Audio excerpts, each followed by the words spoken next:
Good evening.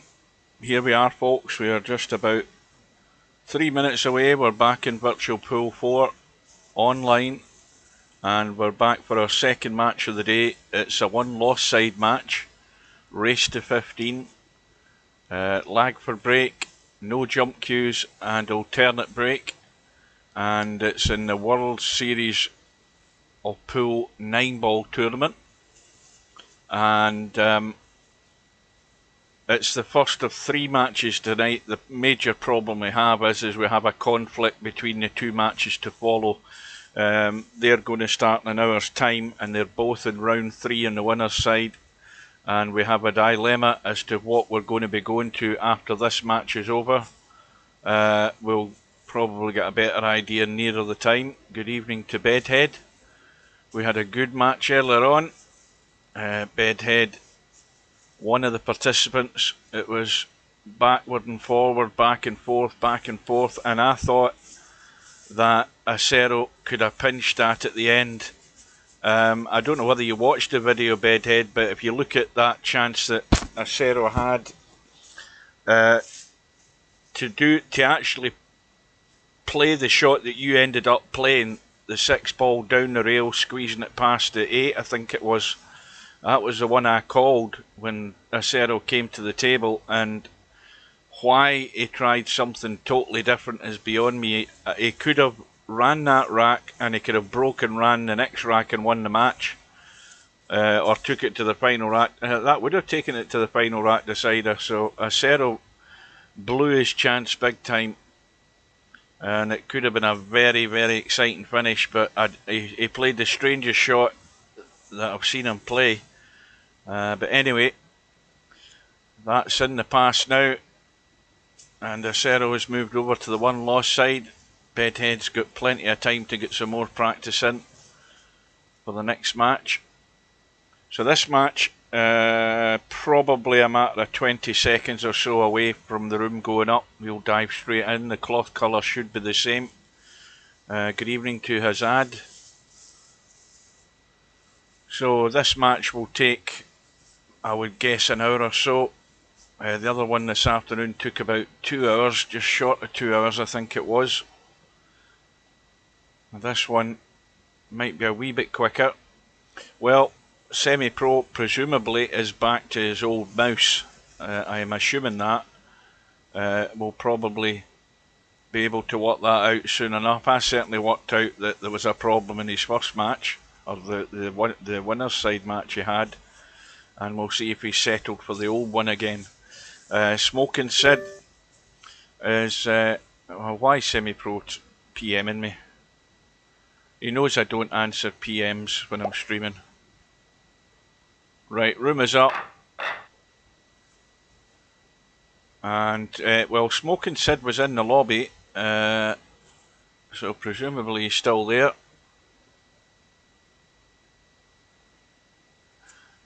Yeah, you made your errors early on, then you settled down, and then you started making errors again.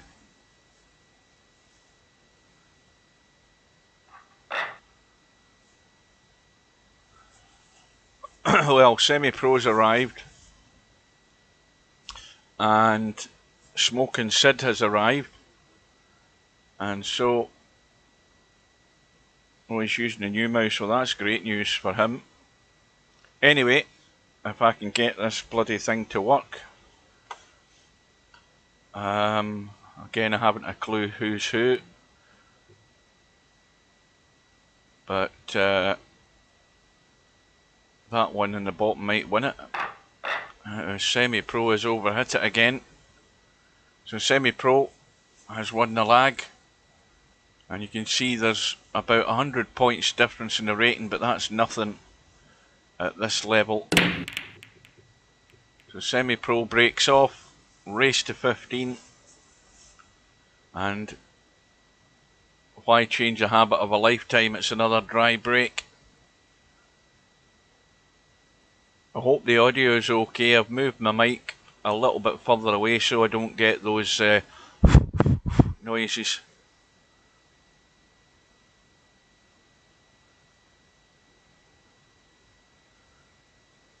Well, as I say, I don't know what one to look at, but by the time we get round to that, to those two matches, this one, they will both have started, I would assume, unless somebody falls apart here in this match. They'll both have started, and then we'll have a look at the bracket to see how the scores are going. So, this is the first test for Semipro. All the balls are on.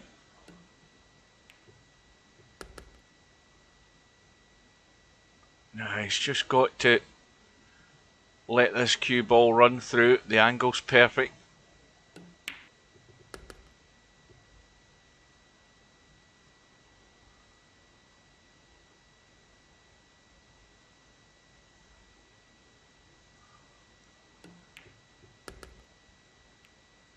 But, and I say but, it's gone pear-shaped straight away here. And he's going to have to kick out. Loads of room to get past that 8 ball. If the worst came to the worst, they could have gotten to the 6 ball. But anyway, he's kicked out and kicked a 5 in. But now, just to safety, if he's going for the bank here, it's not sitting. He's not got any room for manoeuvre on the rail with that 6 ball. Big shot this one. And he's scratched. And it has all gone wrong. So ball in hand for Smokin Sid. He went all out for the bank on that 6 ball, and it wasn't really on because the 6 ball was too tight to the rail. It gives you no room to make the line. You end up just giving it a smack and hoping you make that line. But he should have bided his time there and looked for the safety. Good evening to Cobra. On holiday and waiting for missus to get ready. Now, shouldn't you have waited till your missus got ready before you went on holiday? It seems that you're going about things the wrong way here.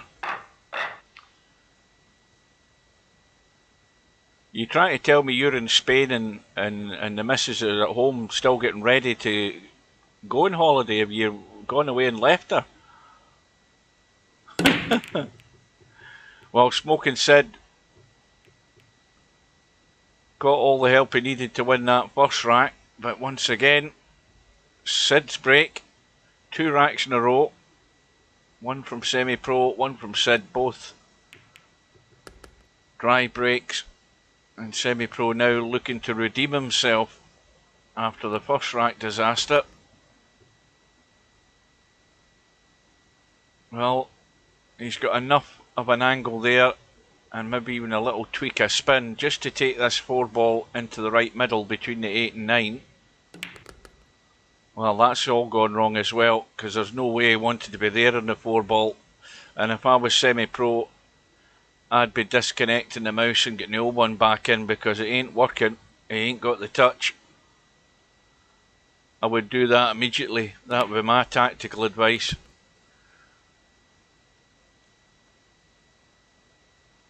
But he's pulled off the 4 ball. Perrenporth.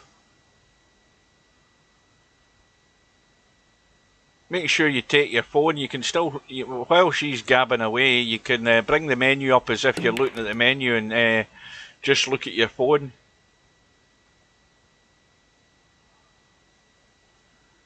Well, whatever you do, Semipro, never take Larry's advice on a mouse. That's my advice.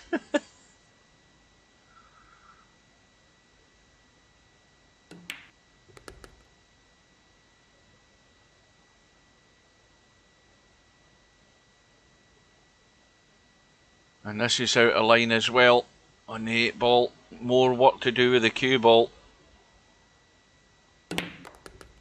And has he got a shot? And it's one of those in-between shots. Got to pick the line and he's way off it.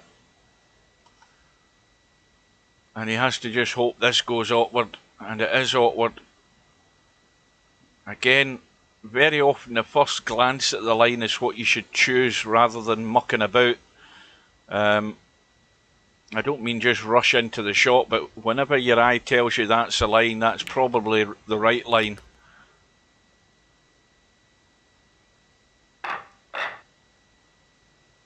Now, who's Bigger Iverson? I've never seen that name, or I have done, but it was a long while ago. Whose pseudonym's that? It's obviously somebody else in disguise again. So, it's 2-0 to Smokin Sid.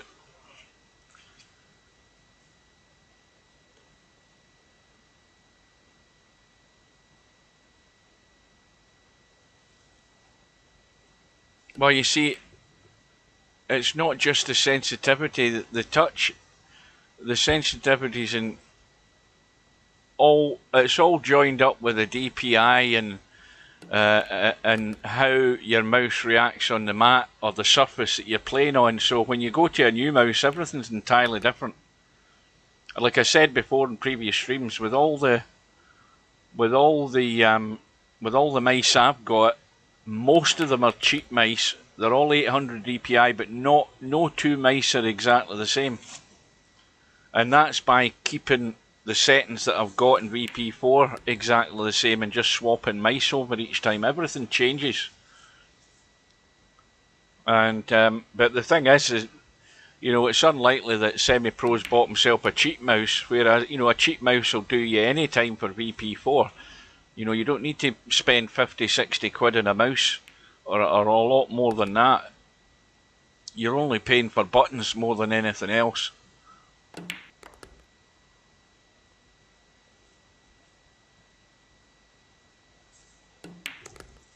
Oh, it's Biggs. I knew I'd seen the name somewhere, I just couldn't remember. Or Big E, isn't it? It's Big E. I don't remember Biggs, I remember Big E.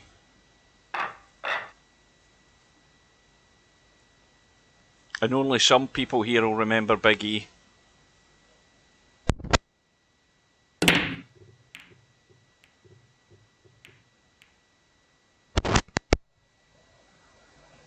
Yeah, see, I beat you to it. Yeah, I remember Big E. So, welcome aboard. We've got this match in the one-loss side, and we've got 2 matches in 50 minutes time. Well, that was a good shot in the 1 ball, but unlucky running into the 3s, killed the position. Now he should be running for cover again, down towards this 4 and 7.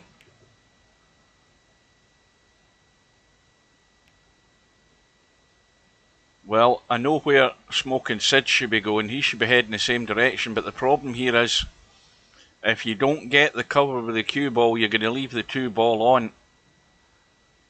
So, it's a risky shot, but the rewards could be big. And he's putting a bit of right on it. And it's all about the cue ball here. Well, the 2 balls come into the table, so nothing's easy. Had the right idea about where he was putting the cue ball.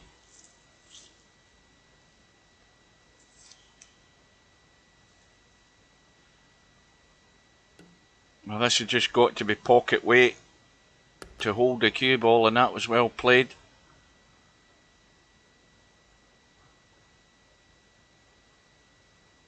Well, maybe Semipro's annoyed himself enough to fire it up, as someone would say. A little roll through, I would think, unless you've got the angle to draw back.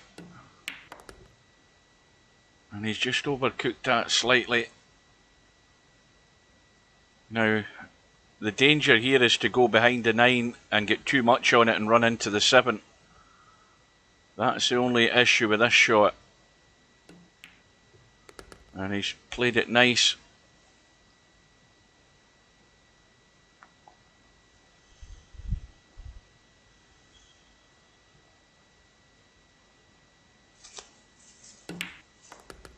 Oh dear, what's happened here?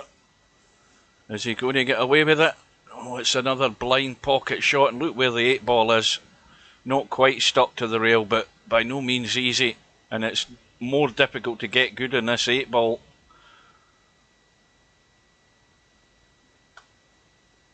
I mean, he's probably just going to have to play a safety off this 8-ball, I would think, unless he gets really good position. And now he's lost his extension. And, well, that's not a bad leave because it's not easy. And if he's going to draw off this, he needs to watch the middle pocket. If he's going to try and hold for the 8-ball, he needs to be careful. Too much into it and he'll scratch.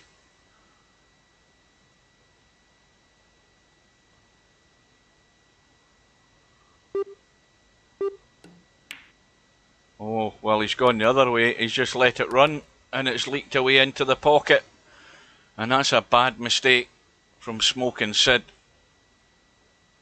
Had a 2-0 advantage and that's very quickly been wiped away. A self-inflicted damage, that one. Well, he went from the opposite there. He could have drawn into that, but if you get a stun and a draw too much, you scratch the middle pocket. But he just went plain ball, and that was doomed to failure. So 2 racks all. Now, have we had a ball in the break yet? We're in the 5th rack, and I don't recall a ball in the break yet, or I've just missed them.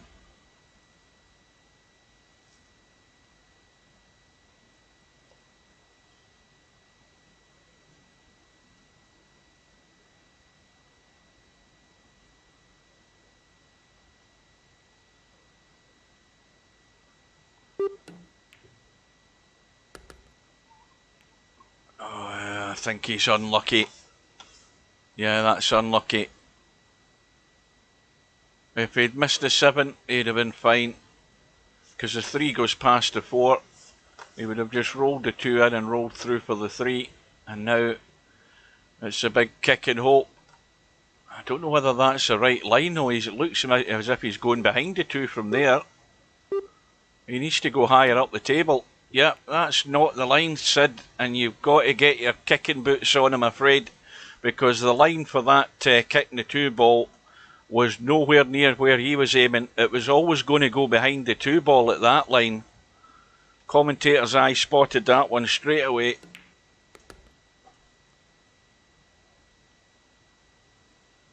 And that's the problem when you go to no jump cues, because these guys, well, all of them pretty much, don't get much practice at kicking the balls. They rely so heavily in the jump cue rather than actually working a shot out.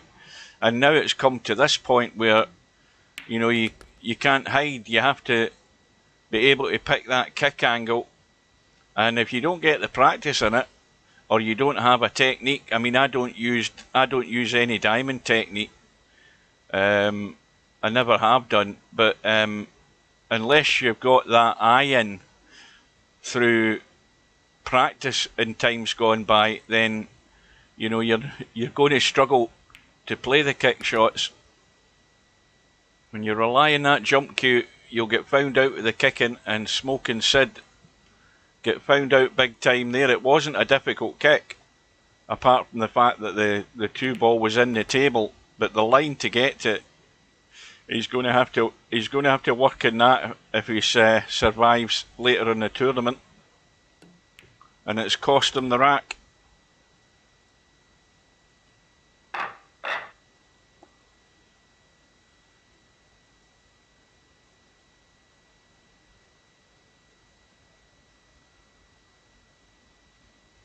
Oh, break goes back to Smokin Sid. 2 ball, no. Well, a couple of balls thought about going in. The 3's hanging over the middle. No joy again. Dry break, but it's safe. And now Semipro has to get the push out right.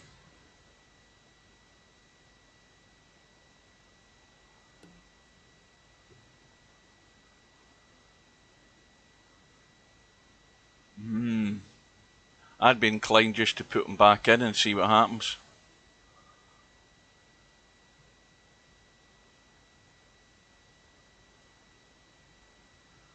because it's not easy to find a safe place here. I'm going to try and get the line up the table and use those balls, but then the one's run into the 9. But I think he's got away with it. That will do.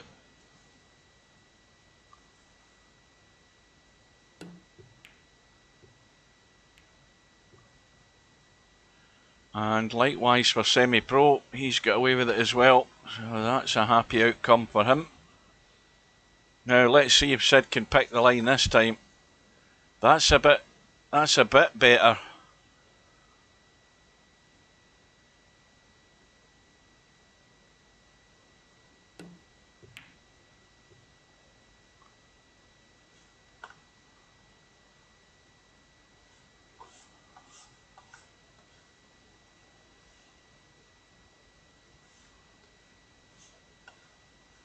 Well, Semipro can't get to the left side of the 1, which is partly the problem with this shot. He looks as if he's lining up the pot, and that's a good one.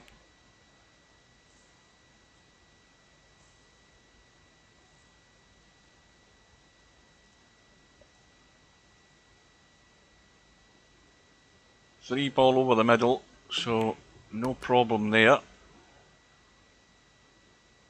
Now he can just draw straight back here by the look of it, straight onto the side rail. No, he had the angle to stun back the way, so that'll do. And now he's got to get bottom side of the 5.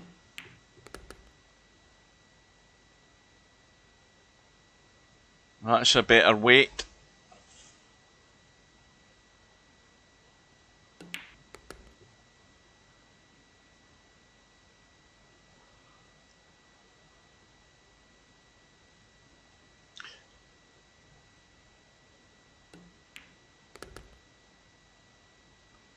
Well, it's never difficult to work out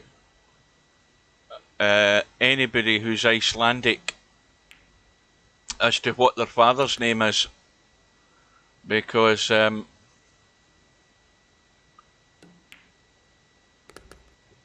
your surname's generally always going to be that you're the son of whoever your father's name is. So when your surname is Iverson, your father's name's Ivor.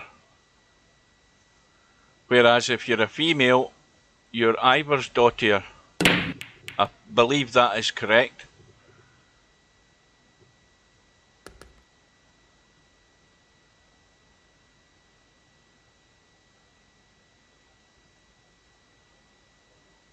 Yeah.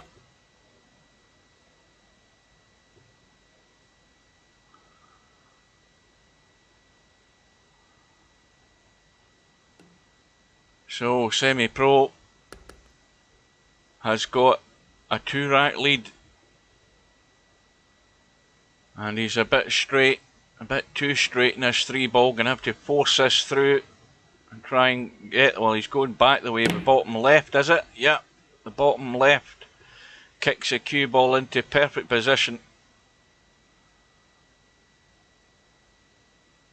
Well, perfect in the sense that he can see the 3. He's still going to have to work the cue ball here to get to the 4.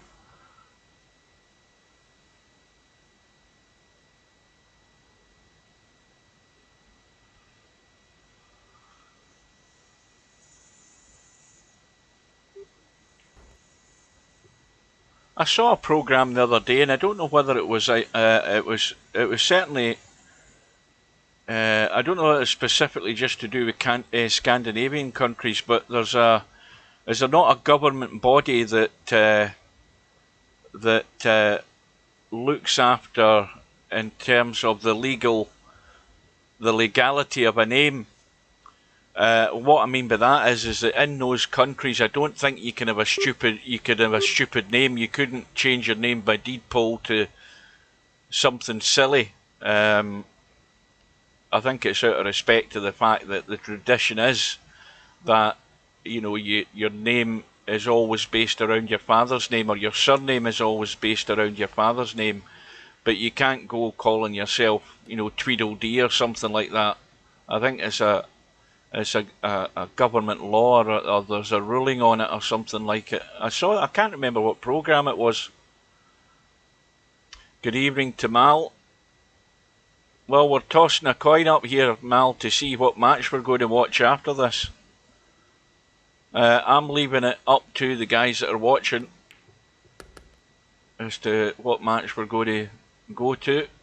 So here's the problem shot. The angle is there for Smokin Sid. He's going to have to force it a bit and get lucky, but he should be able to collide with these two balls. Needs a break.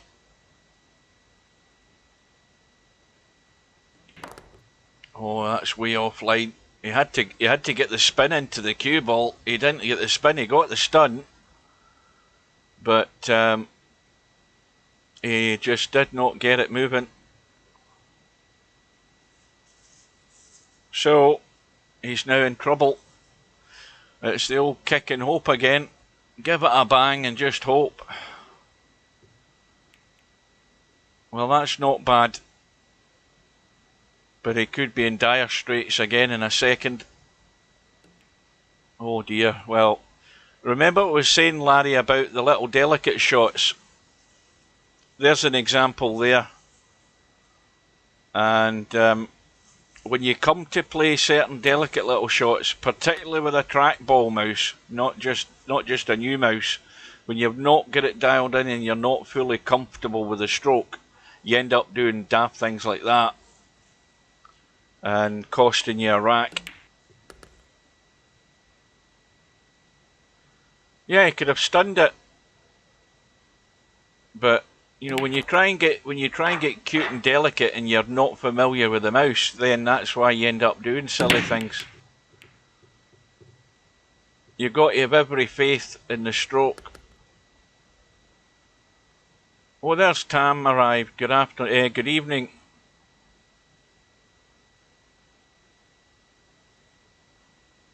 Did you get the second monitor working? That's what I meant to ask.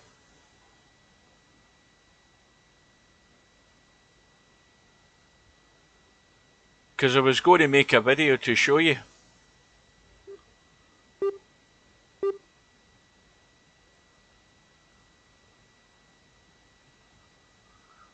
So we've got one rack in it. Semipro with a slim lead at the moment. A one pocket slim lead.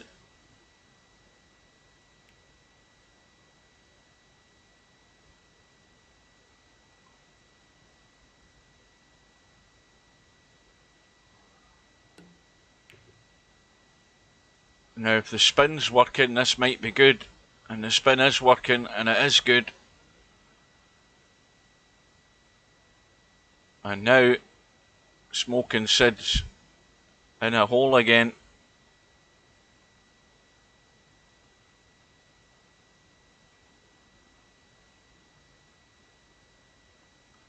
Well, the line is there to get to that two ball. It's just down south of the middle pocket, but he wasn't interested. That was the line. The line was there. Well, it wasn't that line. The line was there to there to there, or something like that. And he didn't spot it at all, and he tried to lock up a ball. And, well, the end result could be the loss of the rack because of it. And going two behind again.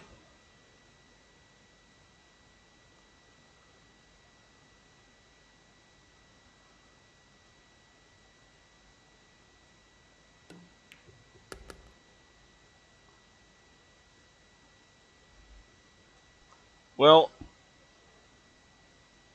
whoever's going to meet Smokin Sid, if the result doesn't go his way, or even if it does go his way, doesn't matter, but whoever gets to play Sid, just get him hooked. He's going to struggle with the kick shots.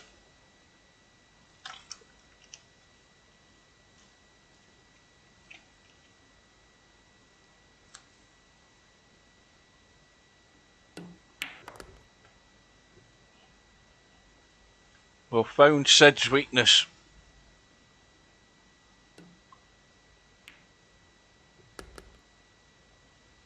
So Semipro is going to open the gap again.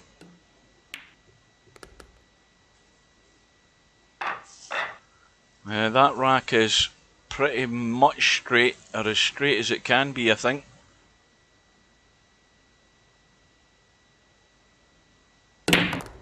Right, ball in the break there, into the left bottom corner. And once again though, no shot in the one.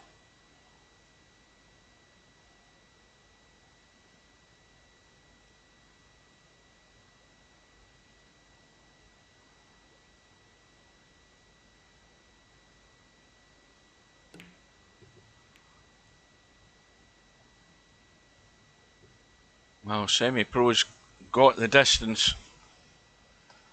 And he's pretty much got the cover. That is tight. Now again, with this shot, the problem is sending that one ball to the left. It's either got to go straight in, or if it hits the 5, it's going to be pretty much adjacent to that corner pocket anyway. So you've got to then think about the cue ball.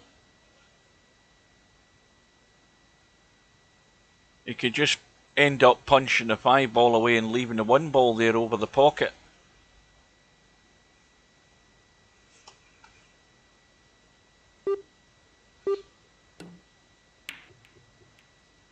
Well, he's only glanced the 1 ball off the 5.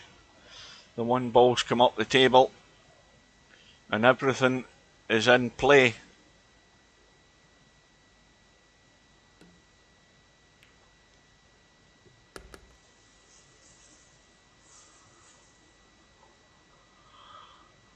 So this is the little delicate one, down past the middle pocket. Oh, I think he's overcooked it big time. And once again, that touch is just too heavy. I think he can just lock it up here though. Oh, is that going to get to the rail? Is it getting to the rail?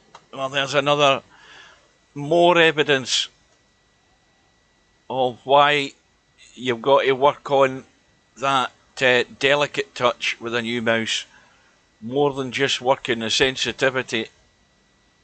Now, is Smokin Sid though going to be good enough to run this table from a free go?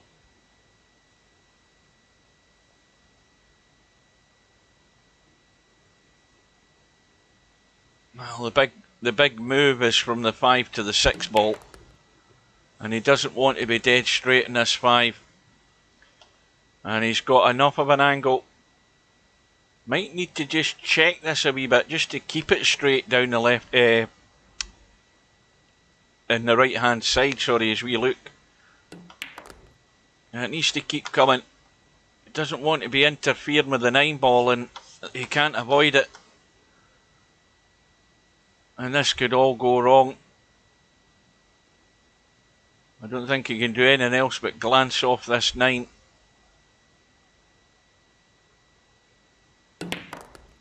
Needs a bit of luck. And again, he's in that twilight zone here. What does he do? Does he go for the bank, or does he go for the cut? If he goes for the bank, he can give it 2 goes at getting in the hole. He's gone for the cut, and it goes. Cue ball's okay. And he finishes off a rack that was, well, it was a gifted free go from Semipro. And now Sid with the break.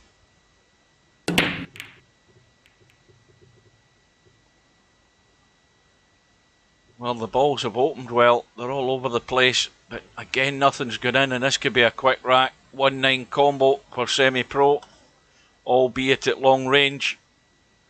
But if he gets the line just to the jaw with that 1 ball, the 9 will go in, and in it goes.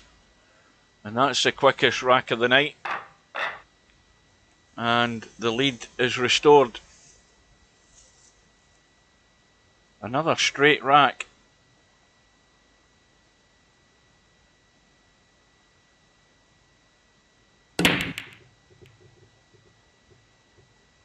And another dry rack as well, dry break anyway. Yep.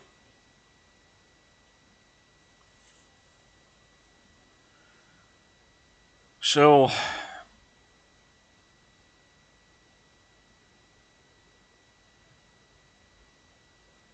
push out to be called. I presume he's called it. Now again, if he leaves that cue ball there, Semipro, if he gets a clean sight in the one, he's just going to push the one through and lock the cue ball. I mean, far better just leaving an edge of it showing like that. That's a better shot. He might get put back in. Yes, he is, but it certainly wasn't going to leave any way to get himself in bother. But now he's got the problem to deal with himself.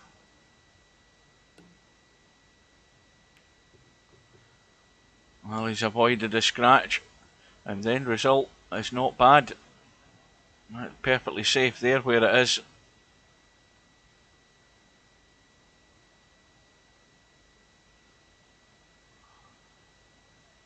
Now, if he feathers the one ball out into the table, there's a shot on here. If he feathers this just out to there, he might leave an enticement of a combo, but he can try a wee bit of spin to come down this way towards the 7. And, well, he's been a lot more delicate than I thought. Let's have a look at this one. Well, well, it won't go. It's too tight in that line.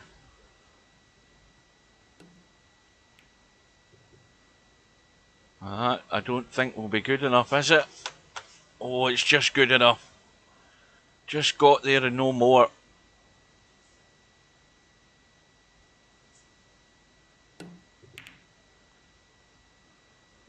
And another good kick safe for Semipro.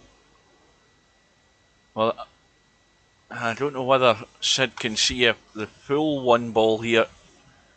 He can't. I don't think he can really get. Can he actually stun that and go for the bank? Maybe not. Oh, he's left it on this time, has he? No, he hasn't. He's fooling me with all of these shots here.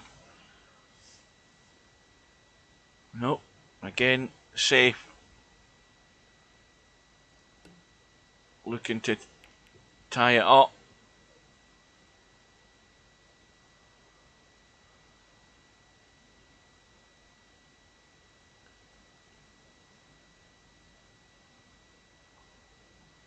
Well, he's going to go from the short side. If he gets this in the edge, he'll scratch, I think. Needs to be careful with the pace on this. Oh, he just avoided the scratch. But it's ended up not too bad, although he's probably going to be in trouble again in his next shot. Semipro can head up to the long grass. And now the 7 and 8 ball are on the rail. And that, I think you've got to kick at that with a bit of left-hand English. Probably kick it down the side between the the 9 and 5 and try and leave the cue ball up the table. That would be my shot. He's gone all out for the pot.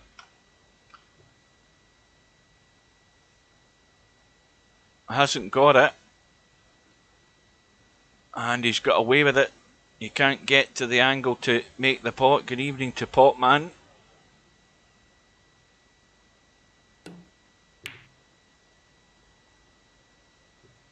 Well, that's going to be good as well. Another good result from the kick. And again, Sid's got a chance to play the kick shot. Now, is he going narrow again? I think he wants to be a wee bit more to the right of that that diamond there. He's going to maybe catch an edge of this. Yeah, he's done it again. He needed to go to the right of the diamond. He needed to go there to get that hit. Because you've got to remember, the golden rule is if you hit a plain ball, when you're trying to play a kick shot, let me just show you what I'm talking about. if you hit a ball to a rail like that, right? When that ball hits the rail, it's going on at this angle. There. Whatever that angle is. Now, whatever that angle is, when you hit that ball to the rail, it's going to come off that rail at the same angle. You know, sort of like that. That's if you're just hitting it plain ball with no spin on it. So any ball that goes to a rail like that is going to come off the rail like that. Or something like that. Because that's just basically the laws of physics. When it goes at that angle, it comes off at that angle. Unless you start tweaking the cue ball.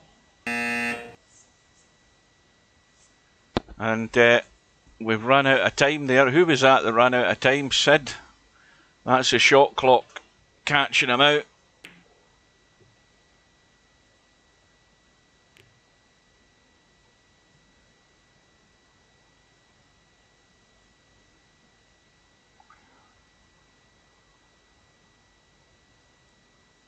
Well, Semipro with a 2-rack lead and looking to kill off this rack with the 3 fouls. He's got a very strong likelihood of doing it here. Sid's really struggling to find the angles to play the kick, but this time he's picked one and he's going to get a good result, I think. And that will do. And that's now put him in charge at the moment. And Semipro's got the same problem. Had to get that the left side of the one, and he may well have banked this. He's banked to one. Well, that's going to hurt a bit. It'll hurt even more if Semipro can construct a run out here, but he's got hard work ahead of him. Big draw to the rail to avoid any collisions. Now, does he take a big risk here? Well, he's far too straight in a 3, I think, to try and do anything crazy. And if he's got the line, well, I don't know whether he can. I think he's might just catch the 9 ball here. Yeah, he's caught the 9, and that's all he needed to do, and that's worked out absolutely perfectly. And now it's all about the important line in the 6. And that will do, because that lets him run through to the side rail to get to the 7, no problem. So it's a well constructed clearance here from Semipro, and it's going to put him in a 3-rack lead for the first time in a match.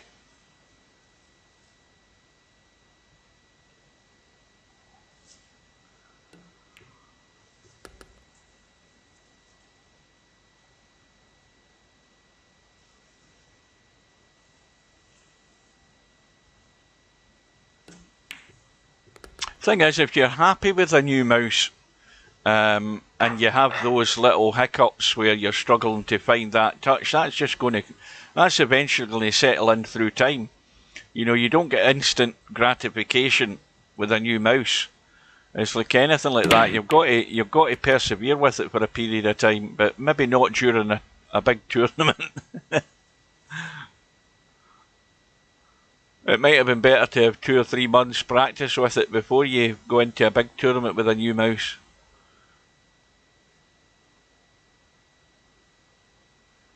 So 7 racks to 4, and Smokin Sid has a bit of a mini crisis going on here, because whenever he's at the table, it's like I said earlier on today in the match with Acero and Bedhead, once you're behind, the pressure stacked on you to produce a result every visit that you get to the table, and you can't go adding to your problems by making silly mistakes. You've got to be clinical.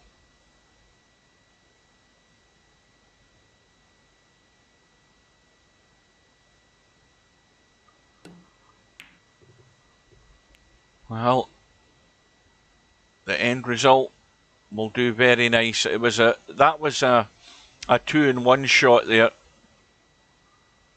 Have a go at the pot, but the end result couldn't have worked out any better.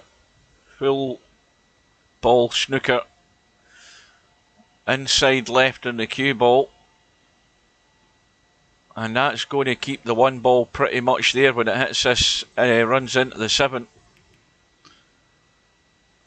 And that is not a bad result either.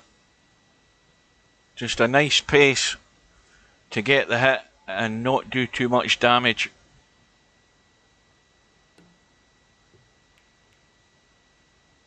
Well, now Smokin said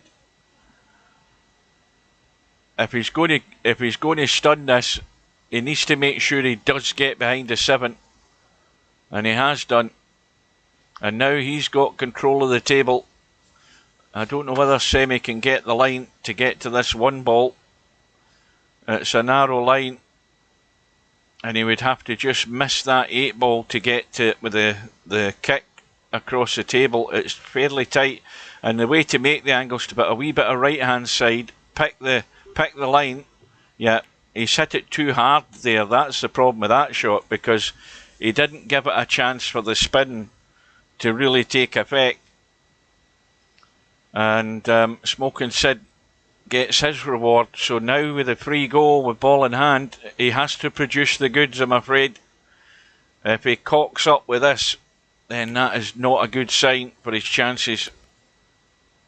He's a 2,200 rated player, and I'm expecting him to run the table.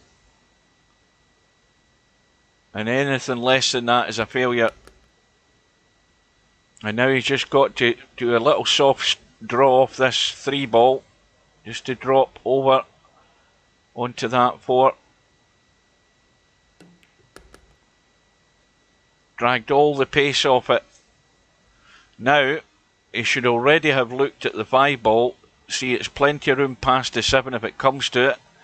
But I think he looks as out. He doesn't want to be interfering with that 8 ball. He's avoided that. Well, it's still a tester. But he doesn't need to worry about position. He just needs to totally focus on the 5.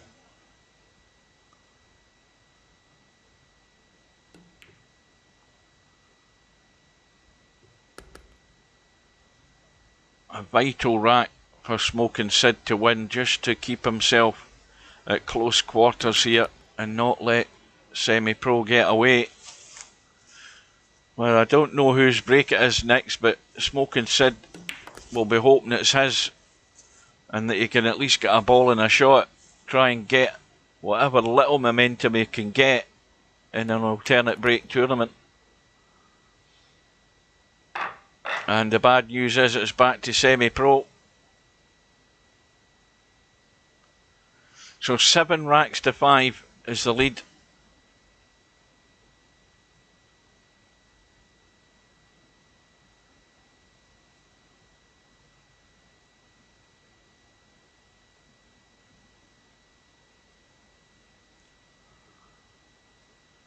Semipro praying for divine intervention here, and he got the old cold shoulder from that one. Nothing doing. Well, Smokin Sid can have a little cut in the 1 here, try and nudge that 8 ball in, but he doesn't know where the 1 ball's going to finish if he does that. But it'll give him control of the table.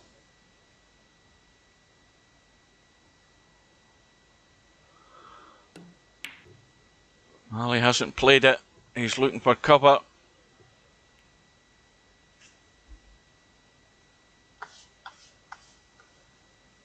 Well, that is pretty tight.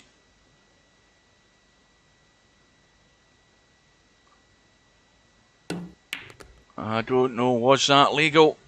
Should find out. Yes, it was. Very close call. But the referee in this game's got eyes like a hawk. Doesn't miss anything. It's Semipro now. Is there a good bit of room past that 4? Well, it's tight, but if you aim it to the jaw, it's going in every day of the week.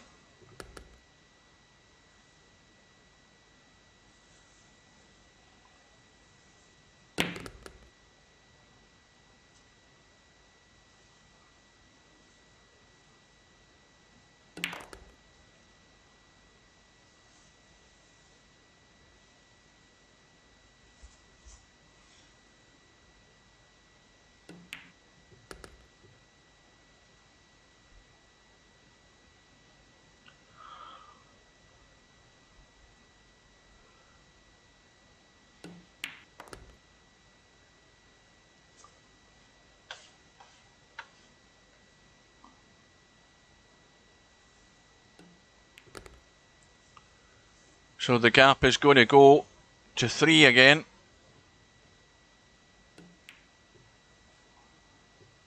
Or is that 3 for the first time? I'm going to have to turn my fan on. I'm beginning to boil here. Just give me a sec. I'm beginning to work up a sweat here. That's partially due to the heat that's in my room, but also to do with the fact that I've just consumed rather a large meal and the digestive system is kicking in. That's a bit more comfortable. Right.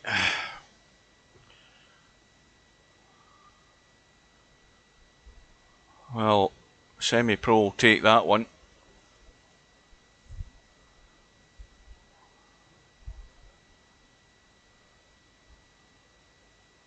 So we are about 11 minutes away from the 2 main matches of the night.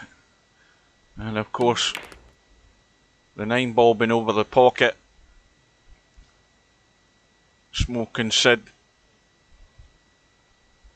took the option of the deliberate foul.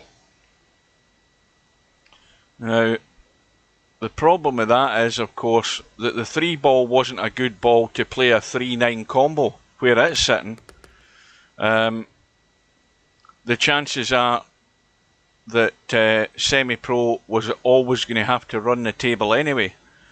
But the fact that now he's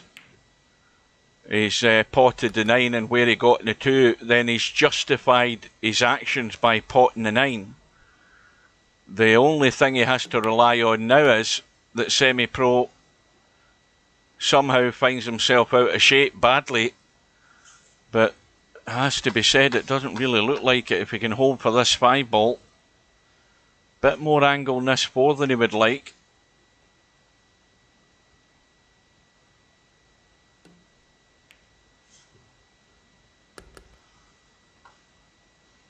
Well, just a little brush on the edge of the 7 will do if he needs it.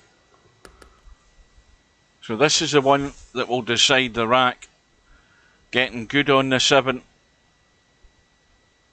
And Smokin Sid will be sitting with his fingers crossed.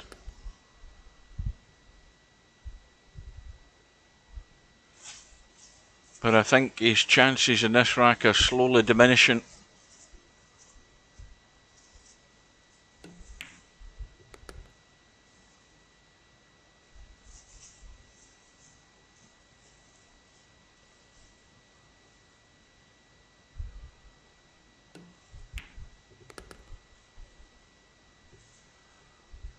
And Semipro now, well, the lead that he's got, he'll have settled down.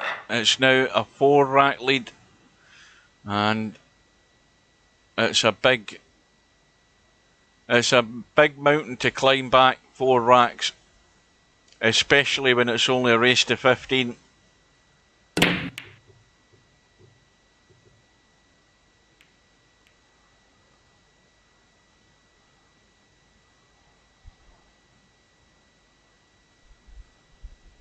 Well,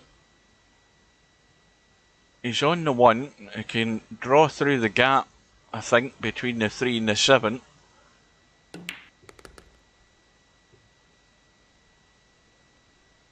Now he just has to tweak this a wee bit so he goes back up off the 2.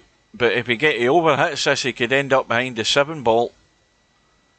I don't think there's any way to run forward.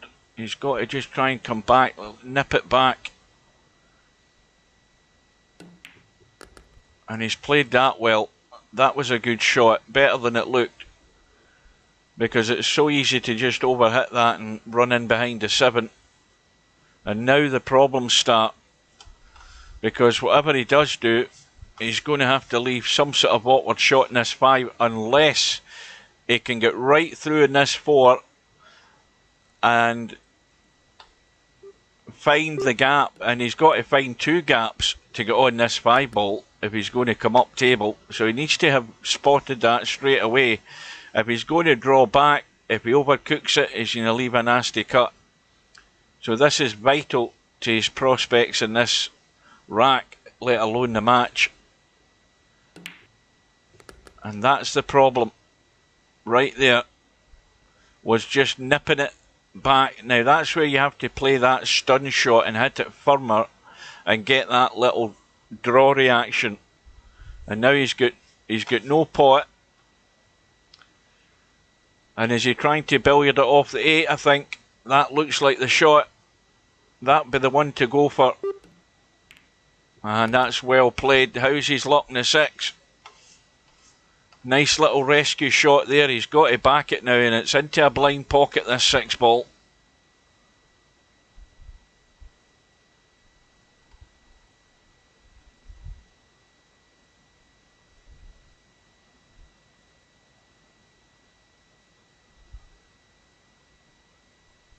Needs to keep running the cue ball, and he's missed the 6. And that is going to scupper his chances right there. He had to run that rack. The pressure on him so much to stay in the match. And he's just watching Semipro get to double figures now.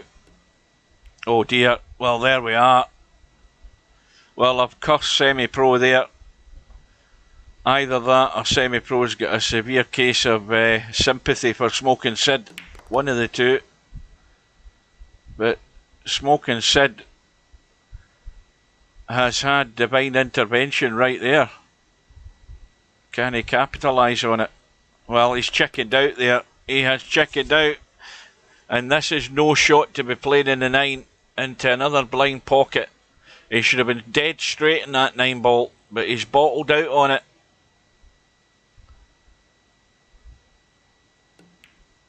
And he's just got there off the jaw. Well, is that going to be anything significant towards the end result in this match? Because that should have been 10-5 there to Semipro. As it is, it's still a 3-rack lead. And it's another dry break. No joy for Smokin Sid. And Semipro having another go just to make sure he could get a ball to a rail. I think that was all he was doing there.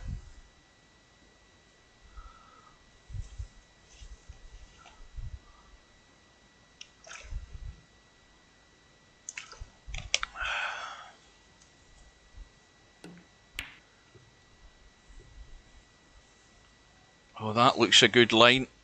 That looks an excellent line. That is beautiful. And, well, you've got to hit this. If you hit it too hard, the spin will not react. And Semipro's just getting too much juice into the shot rather than letting that medium pace at least give it a chance for the spin to work. But that doesn't matter. What matters now is that Smokin Sid has got another go here to try and tidy up this rack. And is he going to baby this in, or is he going to run right around and take his risk? He's just going to nurse it in, and he's going to leave himself in trouble. It is a toughie. You don't want to be doing that. It probably would have been better to let it run and take his chance that way of getting an easier shot than this.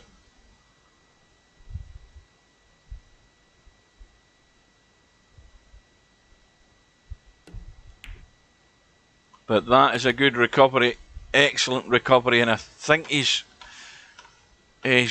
just got enough he can work with there in that 4 ball, just to spin down. Maybe a wee bit of helping spin on the rail if he wants it, to get onto the 5. Oh dear, well, he's got that all wrong. He's not made 100% decision as to where he's going with that cue ball there. Had he put a wee bit of helping spin on it, he would have just went down the left side of the 5. As it is, he's trying to come back across. And, well, he's in no man's land. Well, that high cut was the better shot for position. But, you know, at the stage he's at, he doesn't want to be putting that much pressure on himself. But he came through it, I'll give him that.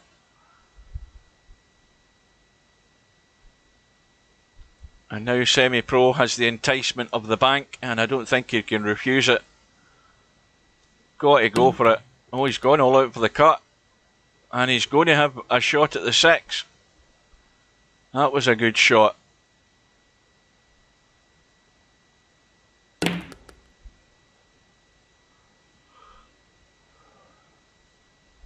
Now, this is a crucial one.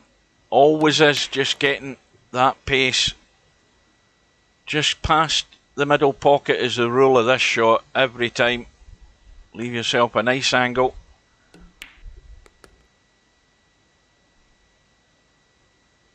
And it is going to be a 4-rack lead again. Semipro finally getting to double figures and only 5 away.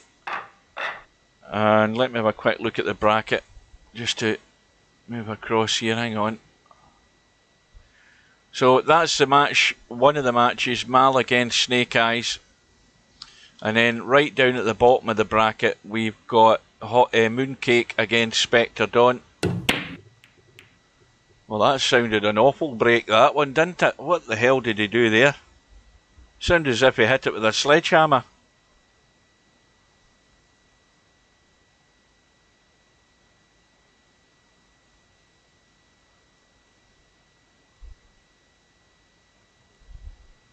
It's yet another dry break.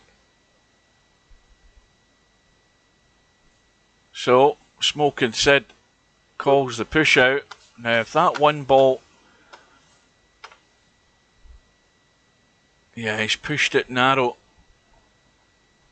And this is a delicate one if Semipro's going to try and just rest towards the 3 by hitting the left-hand side or the left hemisphere of the one ball. It's a bit dicey to be trying that, but what else does he do? I don't think he's got many options here. I mean, he can try and get in behind the 2 by hitting a third of the one ball and leaving the one ball on and trying to just tweak down behind the 2 ball. And that'll do it. Excellent.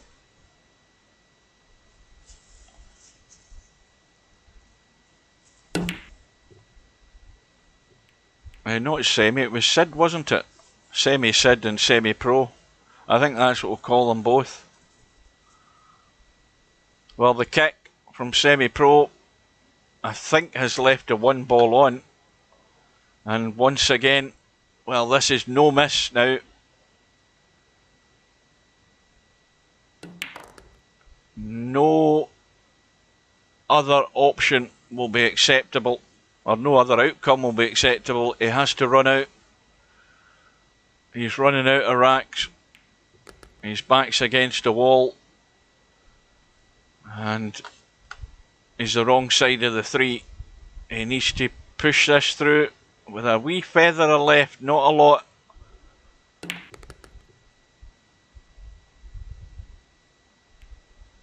Oh, I thought that was going to end up pear-shaped there. He's okay. And now he has to go the bottom side of this 5 ball. He can't be tweaking it to hold it top side. He has to get bottom side, and he's completely made a hash of the 4 ball. And that, I'm afraid, is going to doom him to failure. And look at where the cue ball's ended up. I mean, he's hit that totally wrong to end up there with the cue ball. He had to make sure that he got to the bottom side of the table, the bottom half, just so it was a case of either cutting the 5 in or just dropping it in for the 6. But he's again just totally misjudged what he's doing there. And, well, it's just, well, what's Semi-Pro trying to do here? He's left himself in an awful shape here. This is a toughie. He's close to the rail, but he's recovered well, and it's going to be back to 5 racks now.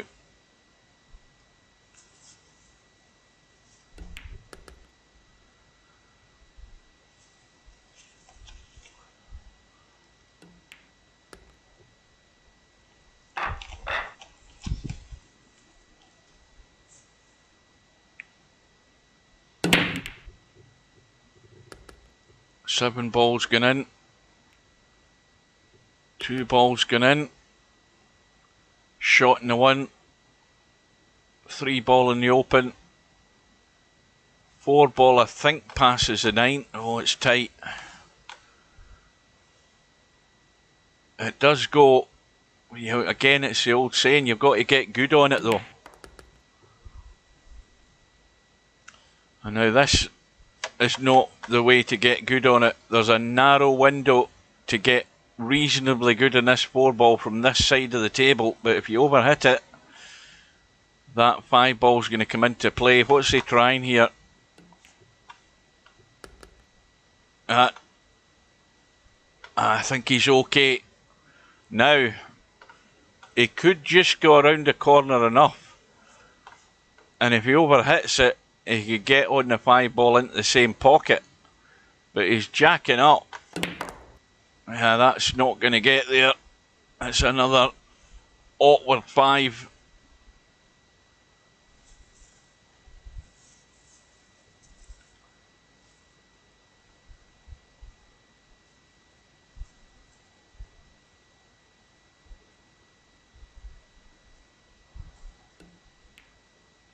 No, that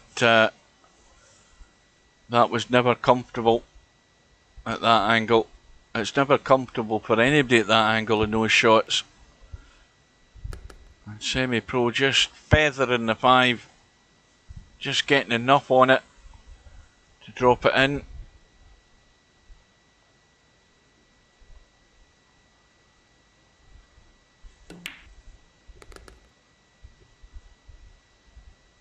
Well, this is going to have to be just take your medicine, pot the 8, and run over to the right side.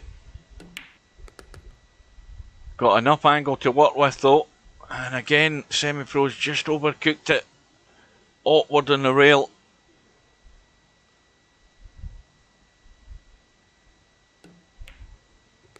But in it goes. And he's now 3 away, and the lead is pretty much unassailable at this stage. There'd need to be an absolute disaster to affect the outcome of the match now, I would say. And the 9 ball hanging over the bottom, well, virtually hanging over the corner pocket, and the 3 ball very adjacent. And Smokin Sid has got a very delicate cut in the 1. In fact, if he cuts it to the 4, it's got to go in the hole. But what does he do for the 2 ball?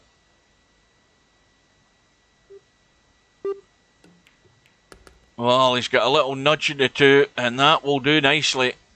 He needs a quick rack.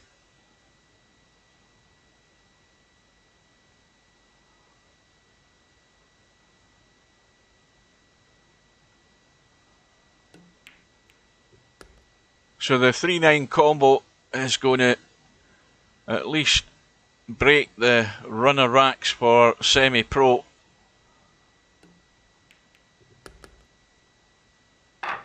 And the break stays with Sid.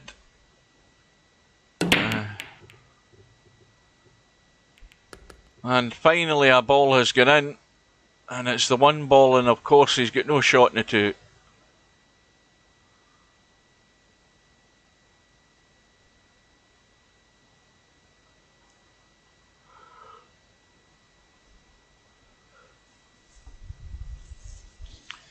Now, is he trying to line up a kick, or is he called the push out? That's a big question.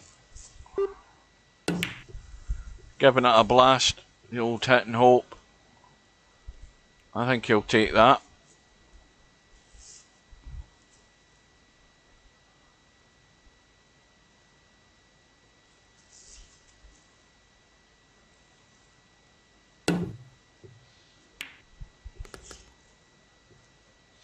Well, here we go, Sid.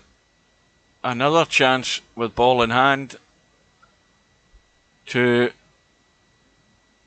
steal another rack here, and no reason why he shouldn't. See, the easier way there is just to roll through to get on the 4 rather than taking that 2 into the left middle and drawing back to get on the 4, because that can then all go wrong.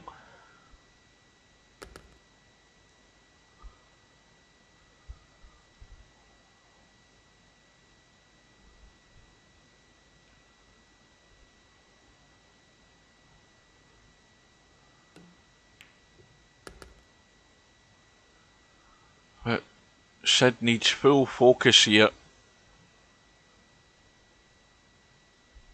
Just a stun off this 5 and cut the 6 to drop down onto the 7.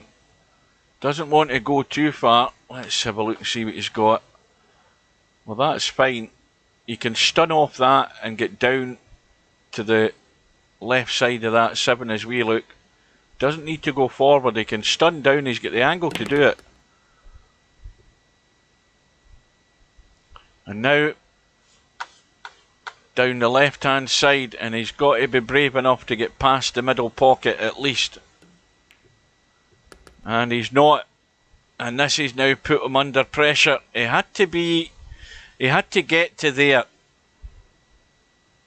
up to there, so that you're looking at the 8 ball and looking at the pocket. And this is a nerve jangler, and has gone in, and he's on the 9. And it's going to be 2 racks in a row for Smokin Sid, but is it 2 racks too late, I'm afraid?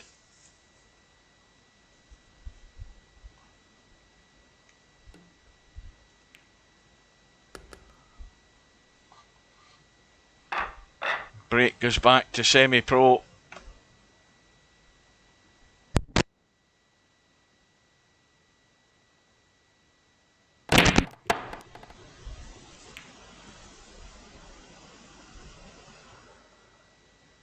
Well, I'll give him his dues. He's trying different options, but none of them are working.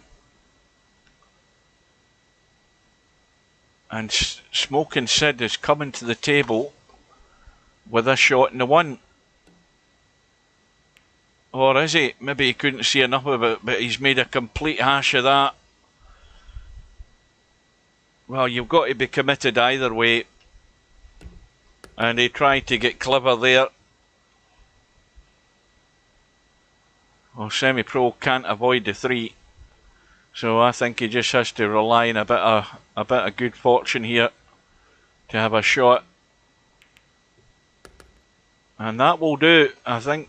Or will it? Let's have a look. I think he can just cheat that in and no more.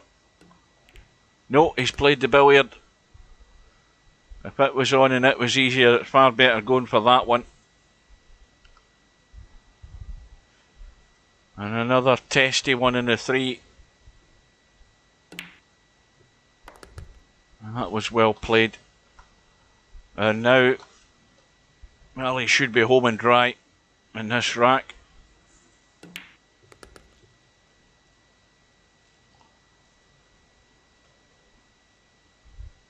Well, there's a surprise. Well, that makes life easier then, doesn't it? We don't have to have a dilemma.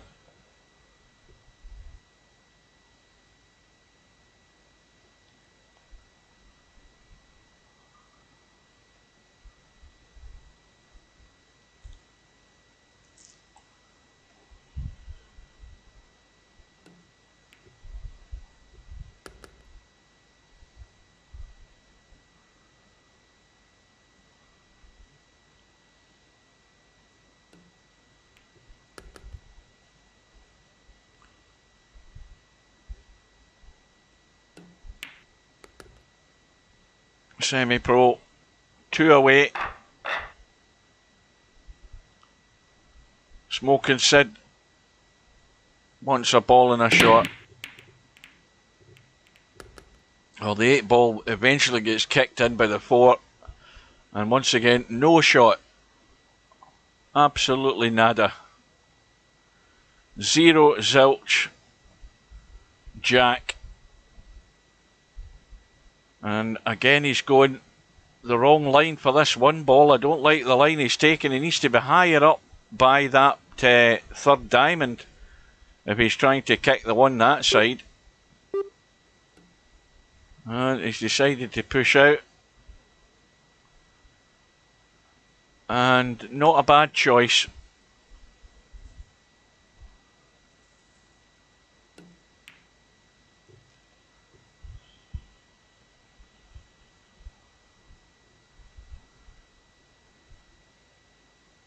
Well, got to get this really thin. A feather edge and a wisp of air is all you want in this one ball, and get distance. Well, again, he's hit it heavy, but the one ball's going safe. Good evening to Keith. We'll be going to the winner's side match in a few minutes once this match is over, and it'll be who the hell's Mal playing? I've forgotten. It's blanked out my head. Anyway, Mal's one of the players. I can't remember who the other one is. Oh, aye, Snake Eyes. Well, Snake Eyes, I think Snake Eyes blows hot and cold.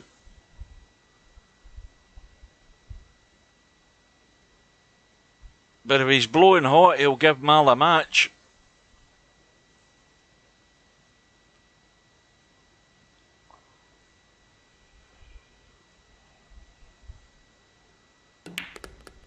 Where's the cue ball going? I think he's okay. Just. All right, Larry. I'm glad you put me right there. I'm glad. I thought Snake Eyes was playing hot. It was you that was playing poorly, right? Got that.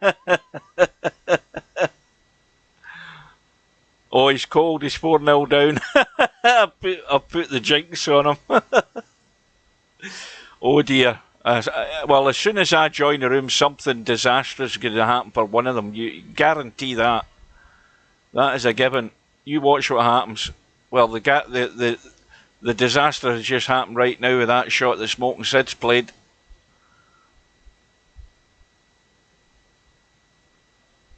I think I should call myself Mass Effect after the game. Because as soon as I go in, there's a Mass Effect on someone,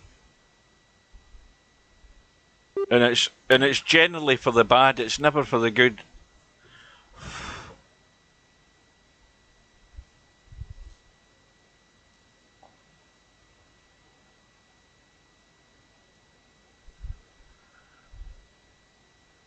Now, can he sneak behind the 7 here? Just a little feather touch again. Is there enough room just to squirt past the 7?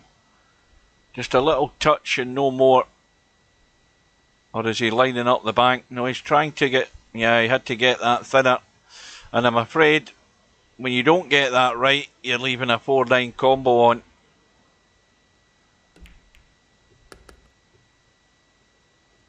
Well, Sid will soon be out of his misery.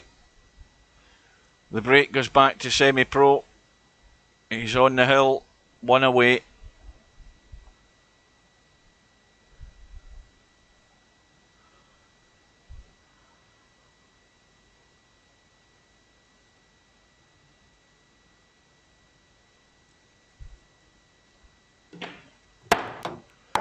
Well, Semi-Pro's trying the higher angle break. Now, you either get that right, you need 2 or 3 practices at it. But if you go too high, you're actually if you look at the slow motion replay, you're bouncing the ball into the pack, and once you get that pace on it at that angle, it generally hits the top of the one ball, and then it'll bounce off the table.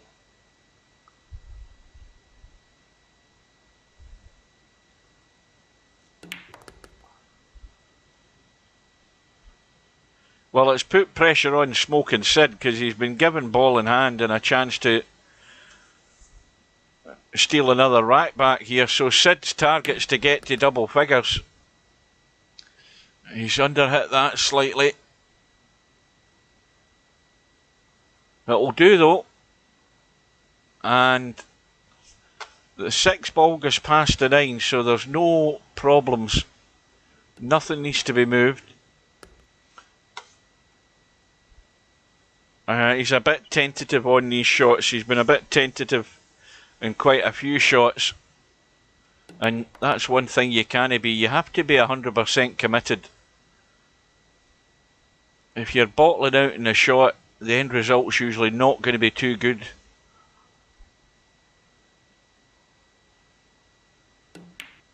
And the angle that he had there, that stunt, was always going to take him to the bedhead territory. The high cut on the 6. Now, does he just run this and go up the table and take the long 7, or is he trying to get delicate and hold it?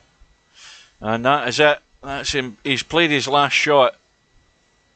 He should have run up the table there and been 100% committed to the pot. He tried to get delicate.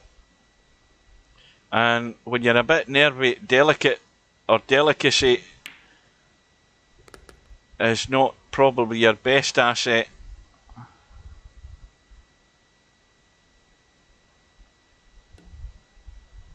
Aye, you could have just well, sort of stunned it more to hold it and use the spin. But if you're not comfortable with that, then you're probably far better running it. So, Semipro, in the end, a comfortable win. It wasn't a classic, but all that matters is you get the result and survive. You can live to fight another day. And Smokin said, well, he needs a lot more table time. And that's his biggest problem, is simple table time. I'm sure he's good enough to be competitive enough, but he doesn't play these tournaments a lot. In fact, it's probably, if somebody will put me right, it's probably his first tournament for a long, long time. I'm not talking about any normal tournament, I'm talking about something like this. But anyway, Semipro, comfortable result, 15 racks to 8. Meanwhile, we'll have a quick look at the bracket, and we'll see that that result, of course, stands. Mooncake has failed to show. Spectre Dawn goes through, and he will now play Bedhead, so that'll be a good match-up between those two. And as we move up the bracket, we will come to the Mal against Snake Eyes match. Let me just, no, that doesn't matter. Well, I'll do it now before I go in. And that's not the one I want, that's the one I want. Well, we'll see that Snake Eyes has got off the mark. He's got 2 on the board.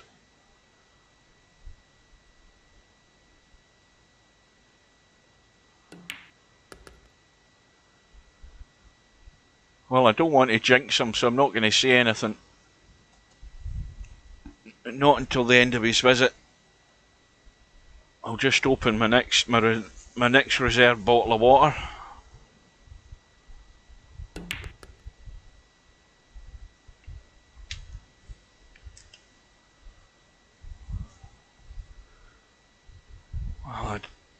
Well, it looks, looking at it from here, it looks as if he's got too much angle on this 3 ball. Does he want to leave the 4 at such a distance? Well, yes, he is.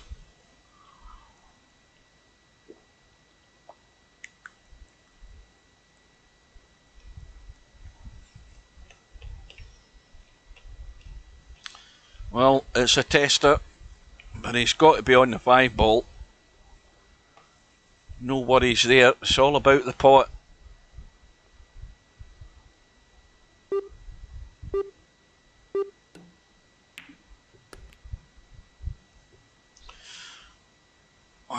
Let's have a look at the angle he has here. Oh, he looks as if he's got, I think he's got enough just to go through and avoid the 8. He should be fine. Got to hit this though.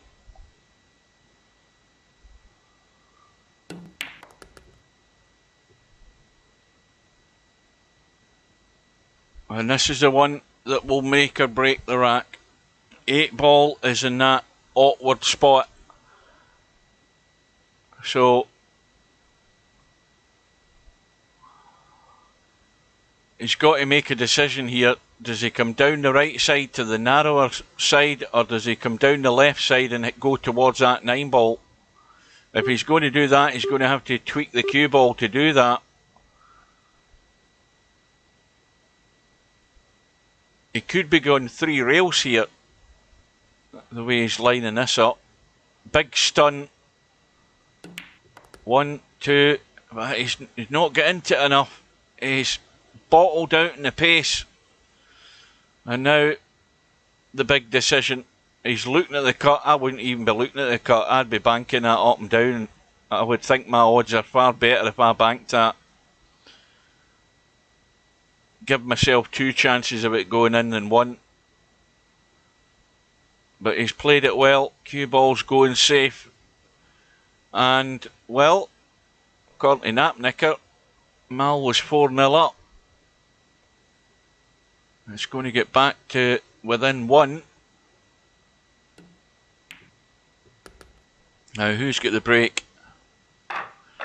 Break goes back to Mal.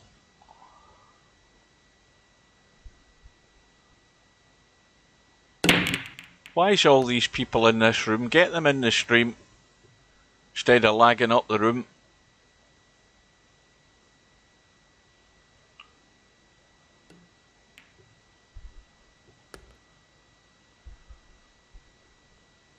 Well, Mal, with a wide open table, should be restoring his lead. I think that's pretty much an odds-on certainty here.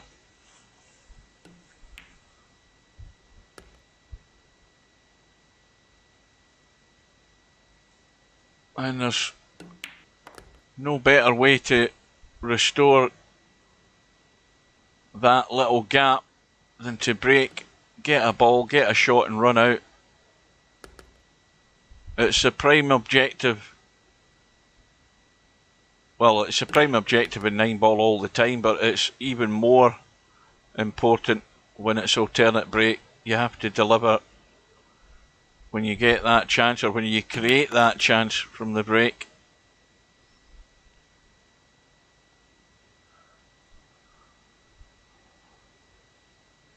And of course, the pressure then immediately goes back onto Snake Eyes, who's now trailing by 2 again.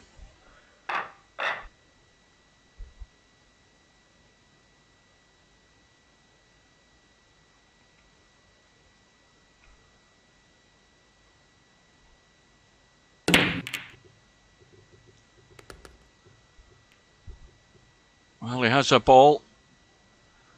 He has a shot, but he's going to find it. Well, he might get lucky here.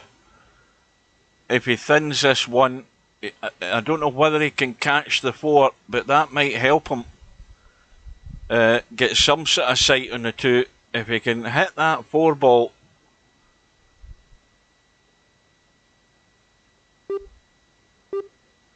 Let's see if he... Oh, he's hit it, but he's hit it full in the face. He could have done with some sort of glance off that 4. And now he's got to run for cover, I feel. What's his options looking at what we've got here? I just pushed it to the rail. And I think that I'd be banking that up the table every day of the week and sending the cue ball down towards the 9. But Mal has played a duff one there. That was pretty poor considering all the room that he had. He should have been able to get at least some sort of cover with that shot. Well, Snake Eyes, I don't think you're going to get another chance in this rack other than what you've got here. And you've got to make the most of it. And he's again playing half measures. You know, 100% commitment you need. And you've got to make up your mind what you're doing. To just be content to roll away down the table to leave a big long 3 ball, I don't think it's been committed enough. And that chance has come and gone oh so quickly because of it. Good evening, Matt. Well, if you're just arriving, the 2 matches that are on tonight, this is one of them. The other one, again, between Mooncake and Spectre Dawn. Well, Spectre Dawn was there, and Mooncake failed to show. And meanwhile, Mal is going to deliver the punishment to Snake Eyes.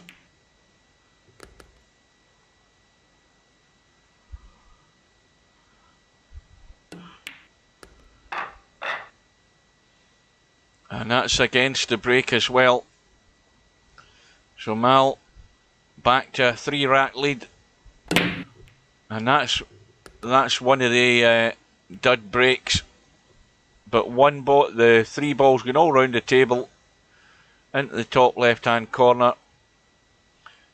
A bank on the 1. Big draw and a hope that he can get out onto the 2, and he has done. And a little draggy shot to call the pace off it and get the draw into it, just to kill the pace. That's exactly how to play it, although he's gone a bit straight, so jacking it up for the stun, but he's not getting into it enough. Needed a bit more of a power shot there to get up the table, and now he can run and hide.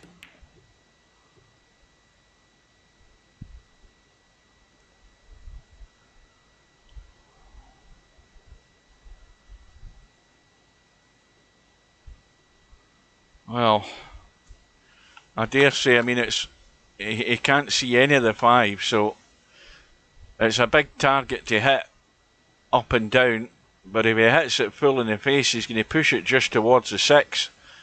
And if he's not got enough pace on it, the cue ball's going to stay pretty much there. Well, he'll take that. That is a good result.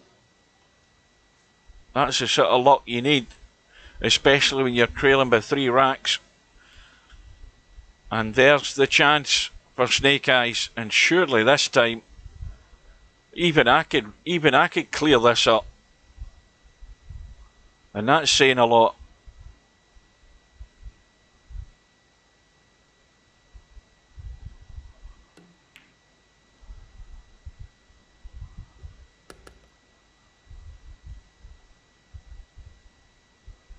Good afternoon to Robert. Run out Rob. Now, this is awkward. Does he brush onto the 9? Oh, I think he's going to be hampered here. Yeah, and it's gone dodgy. Wanted to hit that 9 to leave him a decent shot in the 7. And now it's gotten dicey.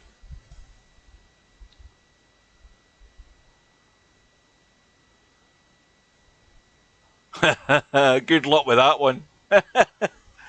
And that's caused a mistake. And again, that shouldn't have been happening. You know, I think Snake Eyes is a far better player than to be digging himself into holes like that.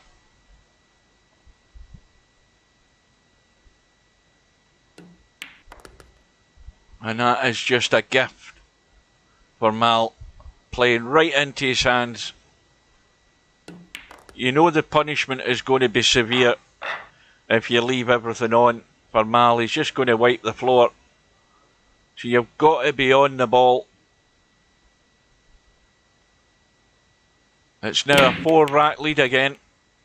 So what looked like a promising comeback has been snuffed out. And, well, some of that's been self-inflicted, it has to be said.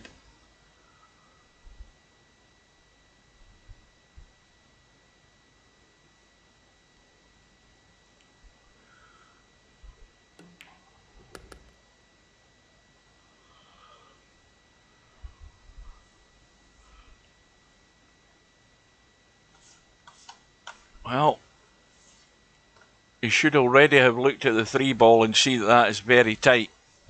So the commitment has to be to go across the table twice here. He has to be 100% on that to get on the short side of the 3. That's the safest shot to make sure you're going to have a shot. Well, he's gone to the wider side, but he's got to get this pure because he's got little or no margin for error here. Just in off the jaw, very tight. And he's not looking at the line of the shot, remember, like I am. He's looking across it, which means that 6 ball's doubled in size. And he's played it well. How's his position? Well, this is now another problem. The angle he's got He's got more to work with the cue ball to get himself good on this 6.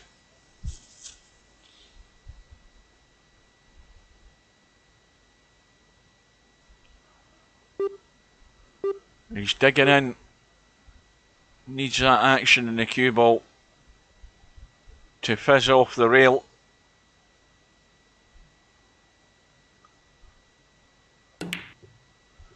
And it's all gone wrong. Well, every possible outcome there that could be wrong in that shot, they all happened. Didn't have a good position in the 4 to start with. Missed the 4 into the pocket he was aiming in. It did fluke, but he also scratched the cue ball, so everything went wrong. And again, Mal's coming to the table, deja vu, ball in hand, and it's just a tidy up job. It's a formality. And the worst news for not Smokin Sid, for Snake Eyes. He's now staring a 5-rack deficit. And he's also seeing Mal getting 2 balls in the break. Not a lot to work with this 1 and 9.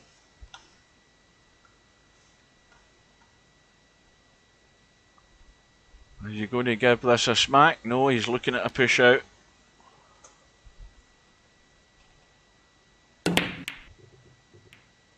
And Snake Eyes decided he was going to have a blast, and of course the inevitable happens again. And he's just gifted another free go for Mal. He can do this all night. The end result's going to be exactly the same.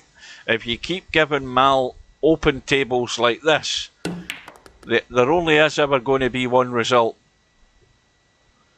Unless he plays a bad shot, and it's not often he does. So that, you know, you're just playing straight into his hands.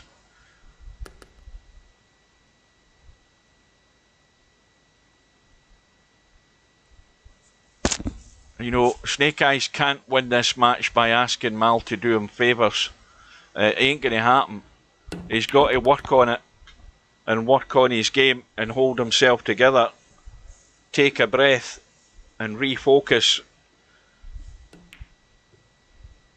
And, well, Mal's played a duff shot and a half there. He's got a touch like a sledgehammer.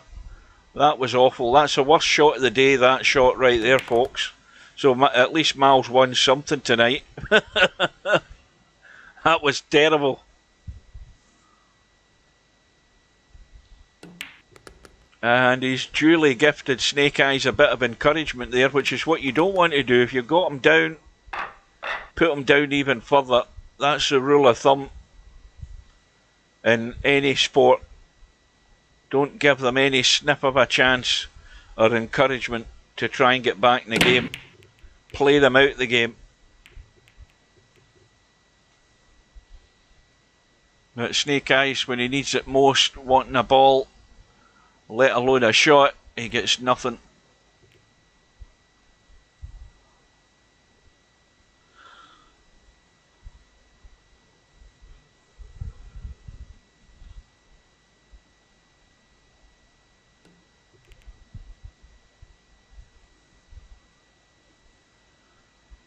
I don't know whether he can get to that. No, he can't.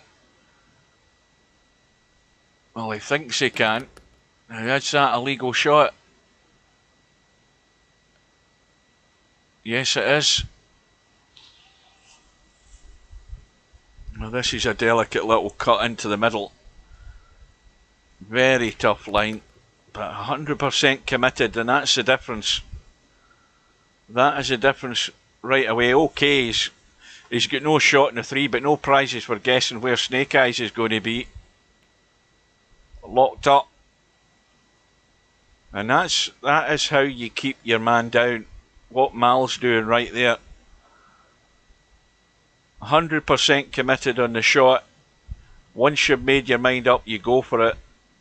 And if you're ever playing shots with a doubt in your mind, then generally the outcome's not going to be very good.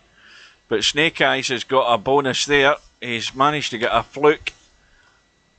Has he got a shot in the 3? Yes, he has. Well, if ever you're going to get a chance to pinch a rackets, this one. They're all on. They've all got a pocket to go into. And all you have to do is just join the dots.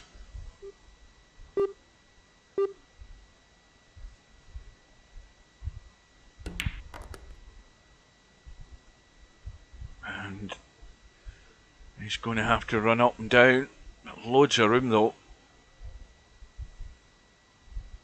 Or is he taking it long? 6.5 a dozen, it's whatever you're more comfortable with. But the cue ball squirted away. He should have went up and down. It was the safest route. And again, the chance has come and gone.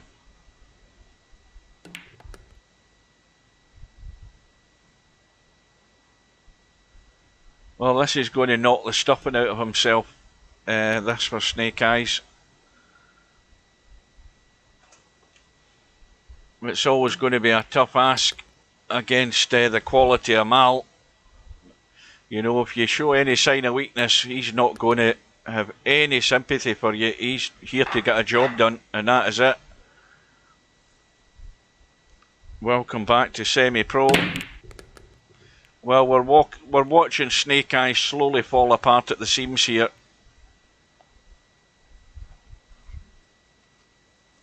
Just ever so slowly. It could be a slow and painful death.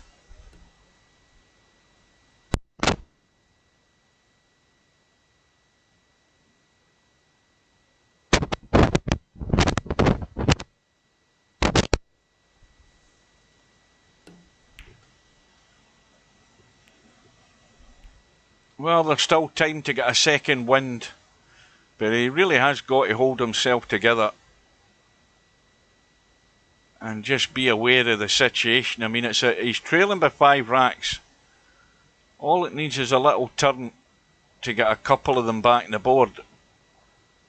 And then, once that lady luck plays its part, you never know. You're not dead and buried until you're out of it. And the only way that'll happen is when Mal gets to 18, and until that happens, you're still in it, no matter what the score is. You've got to be positive in that sense, but no self-inflicted damage. That's what you have to eliminate.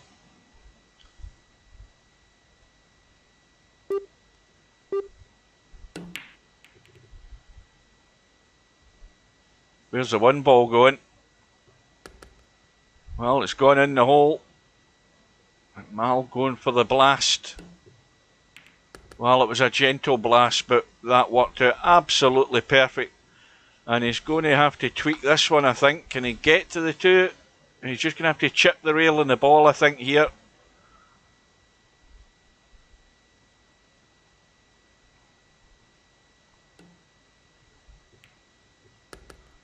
Again, the touch was perfect. This is another testy angle into this middle pocket. These are by no means easy. Where's the cue ball going, Mal? Oh dear. So, it's handed to you in a plate, Snake Eyes. You can only waste it.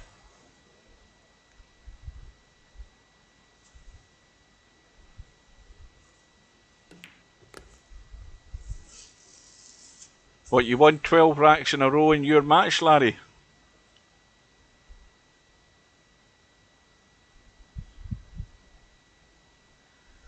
Yeah, I bet a fair few of them would be free goes.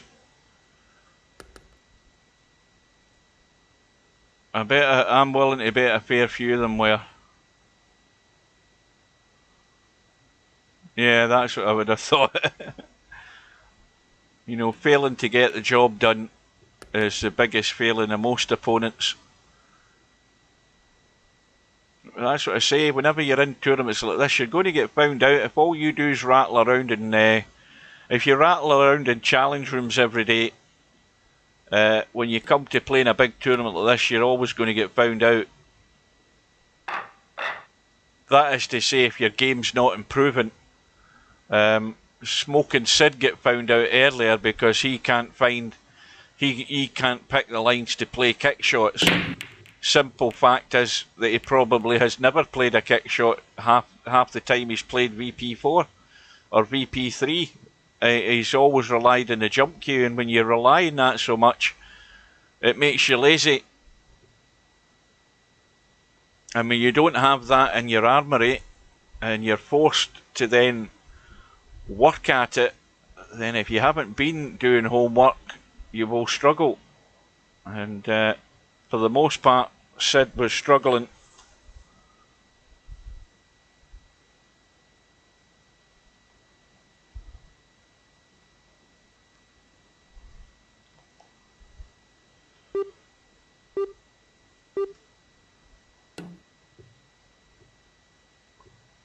And Snake Eyes misses a hit in the one, and the inevitable will happen. Ball in hand for Mal. Well, he's left himself dead straight in the two.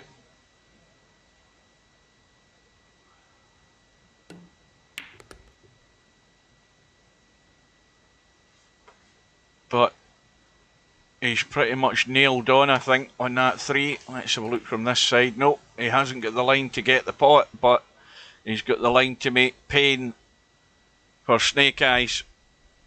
And the tighter you get, the less angles you've got to work with, and the less rails you've got to work with.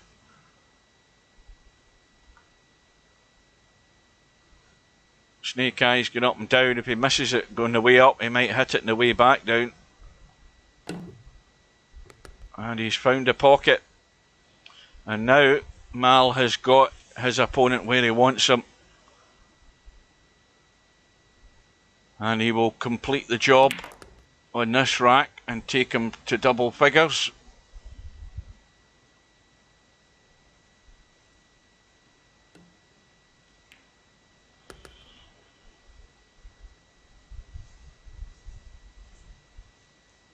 Well, while Mal is working away in this rack, let's have a quick look at the bracket, because I don't think there's anything else on the bracket in terms of matches.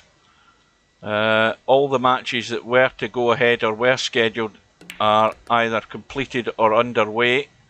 Oh, there's one, and it's Larry and Matt, and they're going ahead on, now what day is this? This is Sunday the 1st, Monday the 2nd, Tuesday the 3rd. That's ideal because that's the start of my days off.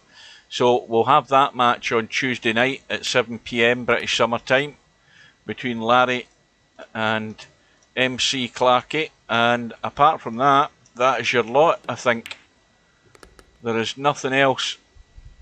Oh, there's the result I wasn't here for earlier on, but Jover has made mincemeat of poor Christian. Christian lost 15 racks to 1. Again, Christian's one of these players who plays a lot of tournaments, but it doesn't look as if he's learning a lot about the game. But that's up to the player himself if he wants to learn. Lots of players don't. They just want to hit balls. They will never get to that next level. And the main thing about it is moving that cue ball and having it under control, because that's how you string them together. So Mal stretches the lead and it goes to 6, and it's an impossible task now for Snake Eyes. Not completely impossible, but let's be honest, there is a slim to zero chance of Snake Eyes getting back into this. It's about damage limitation. That's what it is now.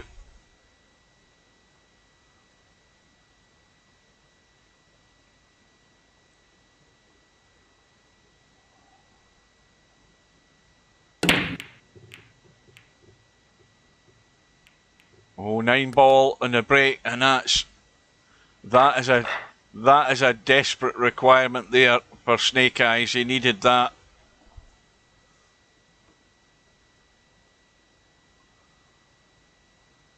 Well, if he can keep doing that every time he gets a break, at least he's going to be guaranteed he's getting racks.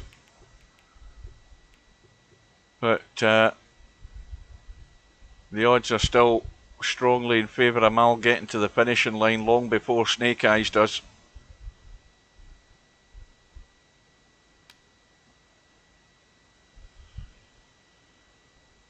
Well, Snake Eyes won't like that, so he's giving it back to Mal. How does it look from his end?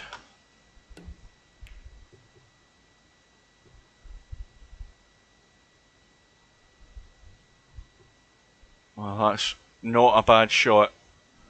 Now, Snake Eyes can just dig into this cue ball, stun the one up the table, and hold the cue ball there. But he hasn't done anything.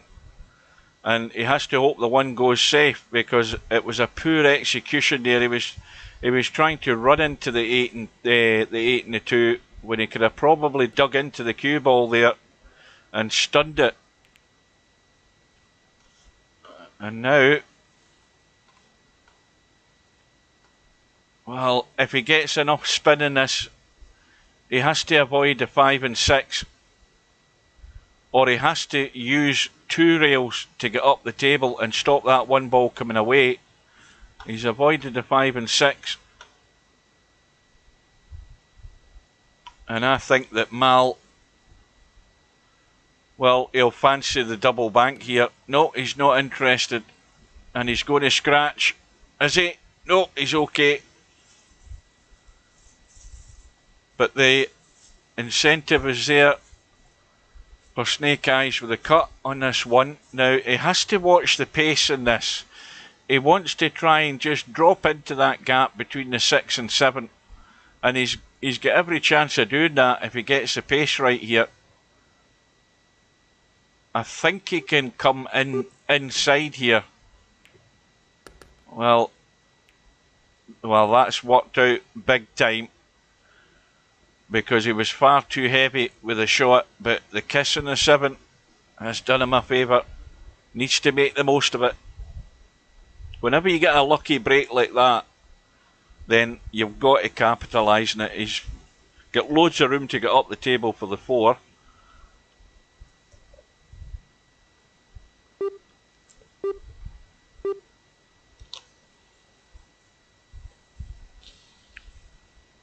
And now he's under pressure because he's lost his extension. And if he gets himself in a spot of bother, he's not going to have a lot of time to think about it.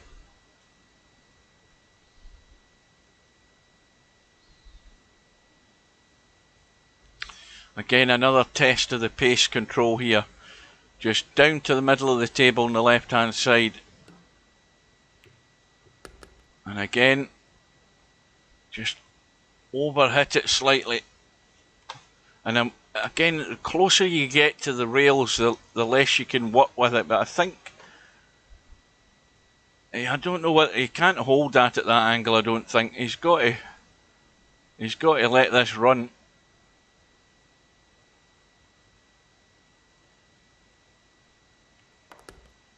You see, now that he's just stunned it in, the cue ball's running again. So now it's about missing the 9 ball and looking at the line. I think he's okay, but he certainly doesn't want to be running towards the 7 ball. He wants to miss the 7 at all costs here.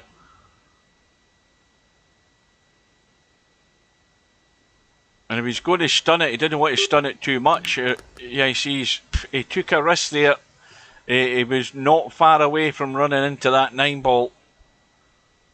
And now it's across the table twice for the 8. So again, another test to the judgment of pace. Or is he? It looks as if he's trying to just tweak this in. I don't think he's coming across two rails. Loads of room to come across the 2 rails. Yes, he is doing it. Now, again, this is one that you've got yourself in 2 minds what to do here, because you know that if you're trying to sneak behind the 9, you're more than likely going to hit it. And if you play this 100% to stun into the 9, you're going to push the 9 towards the hole on the left hand side. Yeah, you see it's worked out wrong. And that's just that slight angle that he had him in two minds as to where he was going to end up.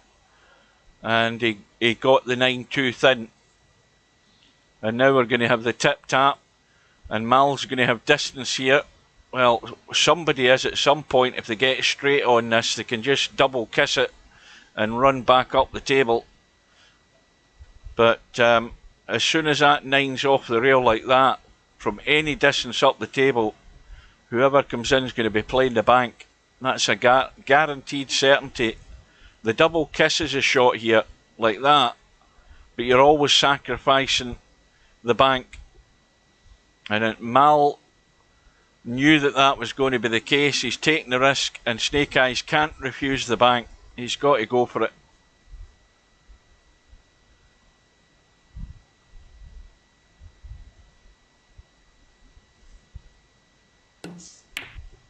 And that will do. As long as it's got the pace, you'll always get the double bank if you give it the chance. And he played that well. But it's still a 4-rack deficit. But he could get a little bit of rhythm here if he can at least get a ball. But it ain't happening.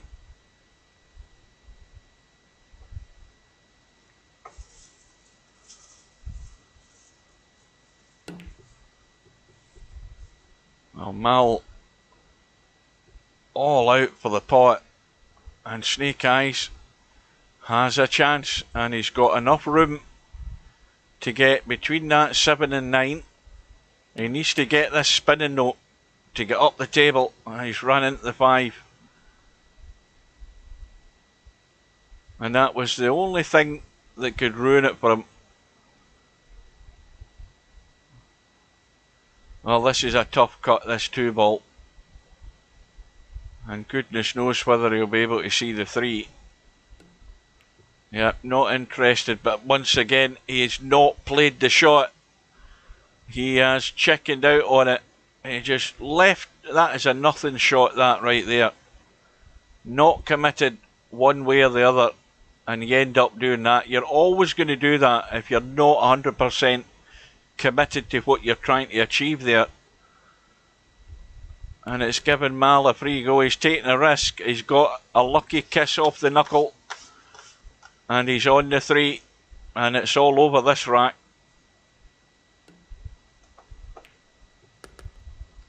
And Snake Eyes is just... he's got to gather his thoughts. That was by no means an easy cut, so he went for the safety, and well, the cue ball died a death.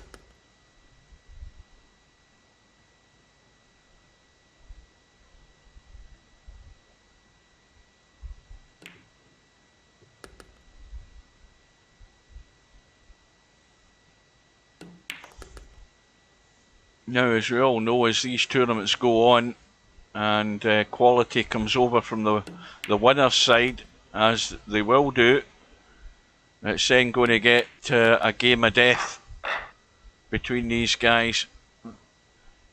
Well, Snake Eyes, if it goes the way it's going, he's going to end up in the one-loss side, but he's really got to just be focused on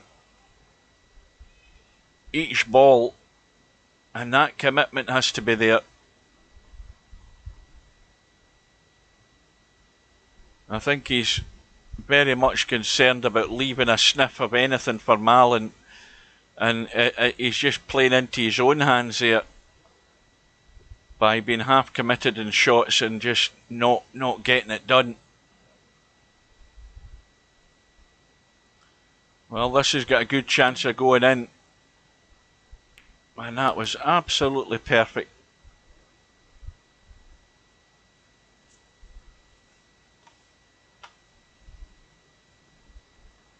This is just a bit, it's a bit straightish, so just got to get the running in it. And that will do. Now there's a problem. Mal's got to get this cue ball right over and across behind that 4 ball. Has he got enough to work with here? Because he's right on the rail.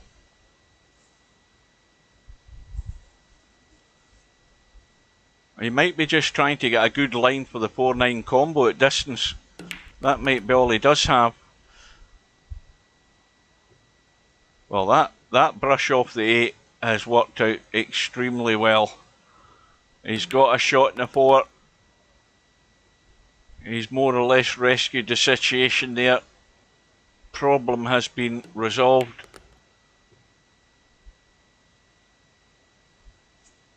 Well,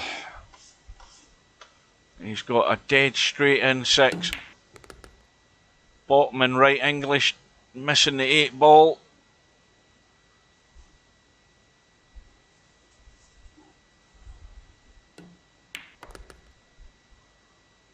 Nice pace. Should be the good angle in the 8. But again, he's nailed himself to the rail.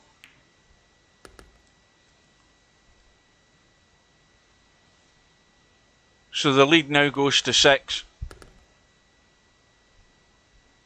And I suppose at this point in the match, you would say the target for Snake Eyes is just to get to double figures if he can. That'll look a lot better on the result than 7 racks. A ball for Snake Eyes. Is he going to get a break here? Well, curiously enough he has done, but he's not sitting good where the 1 is. He's got to rattle this in and leave the 2 at distance if he's going to take the 2 past the 7 into that corner pocket. But he's decided to leave a 2-5 combo. I would have ran right through and around because this is tough. This is not, you don't want to believe yourself stuff like this when you're trying to survive. Putting too much on that, too much pressure in this shot, but he's got it. And another one coming up.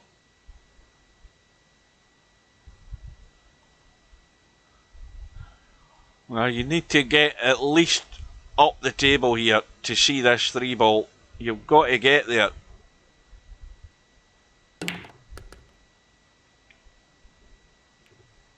Oh, the little kiss in the 3 has killed a bit of the pace off the cue ball. And it's another one of these ones, 100% commitment. You've got to hit it with pace to get it into the hole. And the chances are he's got to see the 4 ball. And with any luck he might run into the 9. The only worry with that is he could just send the 9 up the table and block himself out in the 4. Well, he's avoided that, but the reason he has avoided it is because he's got nowhere near the 3.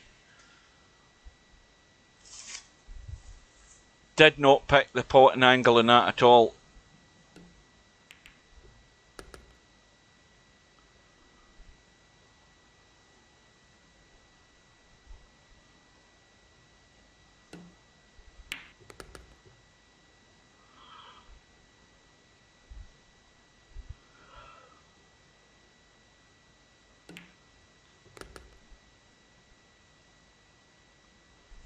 So it's looking like it's just a matter of time. Mal's just treading water and waiting on that chance that he's inevitably, by the looks of it, going to get in each rack. And all he's doing is tidying up each time.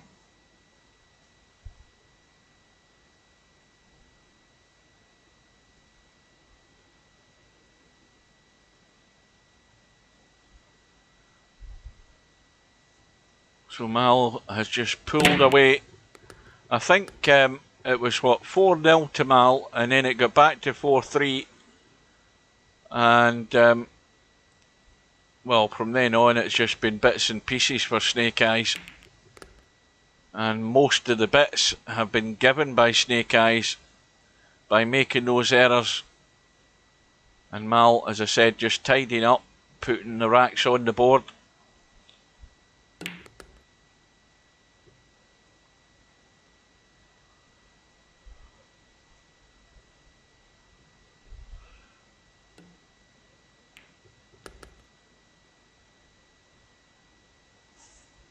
Now, does you want to play this 5 off the 9, or does you want to try and get it clean? Yeah, it's going to have to be clean, because it was tighter than it looked.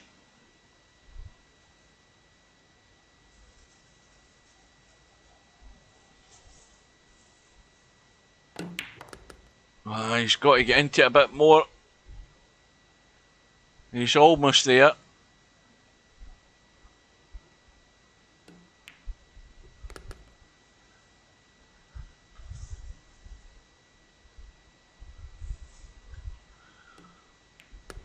Well, this match has now been on for an hour and, 3 minutes. So it's moved swiftly along.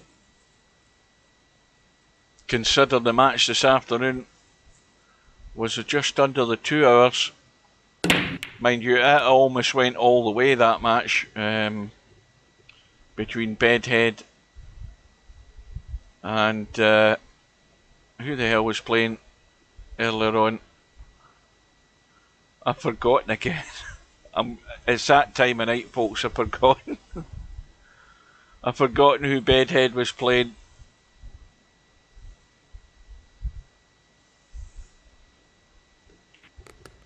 Oh, that's a cracking shot. How's the position? Again, just slightly the wrong side of this too.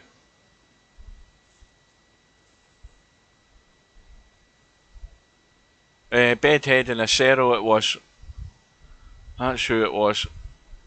And if only Acero had held his nerve, that could have went all the way, that match.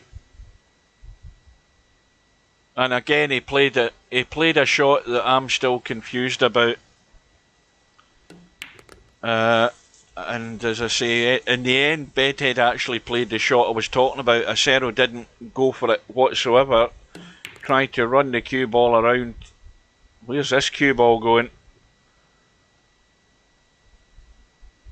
That'll do nicely.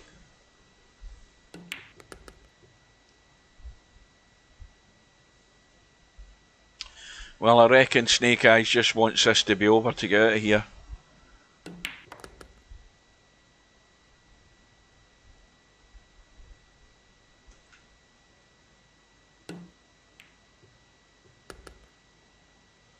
Right, Mouse left another little tweaky one. Never a doubt, played it perfect.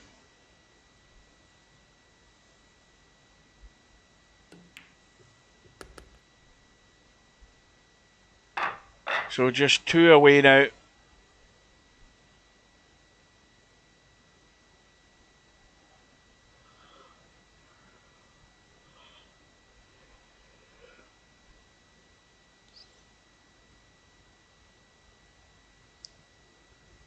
Well, fairly central for Mal with the break. Let's see, I haven't been looking at his break, I've been falling asleep.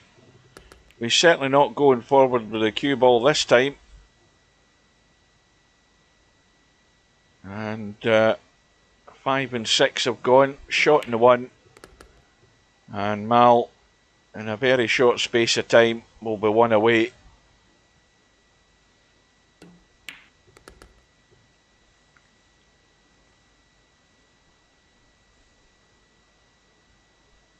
Well, this has just got to be hit flush. Got to watch that knuckle.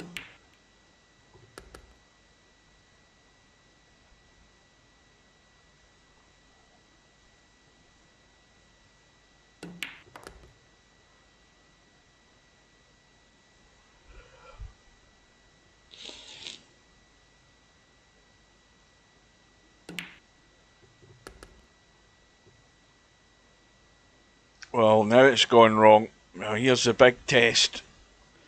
All around the table for this 9 ball.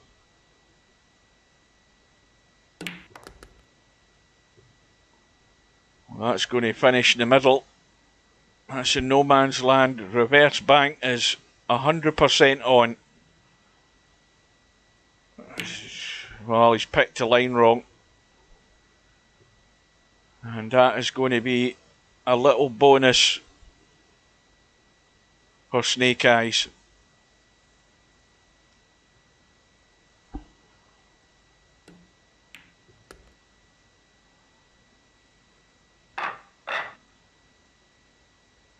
And he's still, well, he's still on target to get to 10. If he can get a break here. Well, I think something's going into the middle.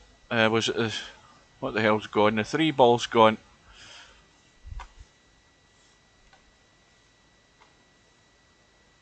Oh dear. That is cruel. I just managed to squeeze that in and no more. I mean, I couldn't see that potted, but there was just a millimetre space to get there.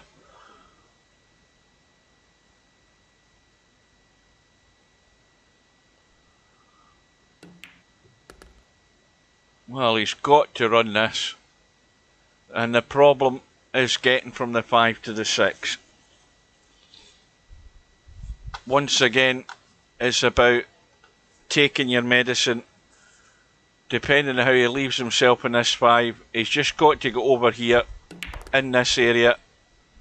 That's only place he wants to be is in here for that 5 ball. 6 ball, sorry. Mind you, I haven't looked at the line he's got. He might want to come down that side. But that looks like where he wants to be. He's going the inside. But that's the problem. He's left himself really tough. Now, I don't know whether he had the line to get across there to that zone I was talking about. But if he had any semblance of a chance of getting there, he should have played it rather than leaving himself here.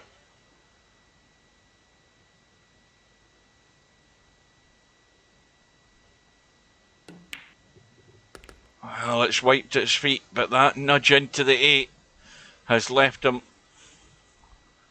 Well, the only option's the bank. The bank's a good bank from that line. He's looking as if he's lining up the cut. I would be more inclined to go for the bank, because that looks sweet as a bank, that shot.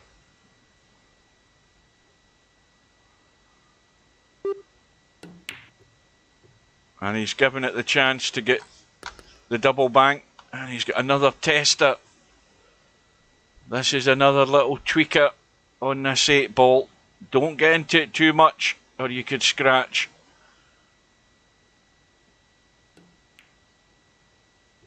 And he's got it in. And he's going to get to 9.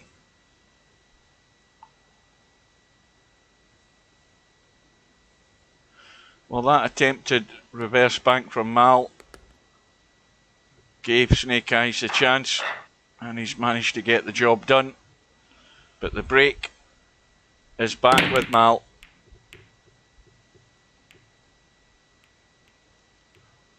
Well, that 6 ball has just nudged the 3 off the rail, so everything's in play. Now, I don't know, Snake Eyes can't push the 1 through.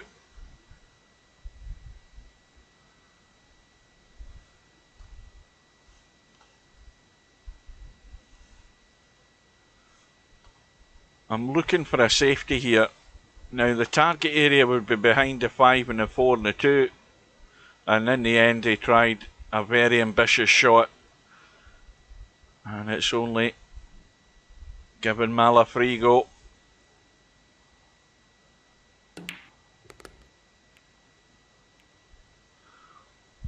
That's gone wrong.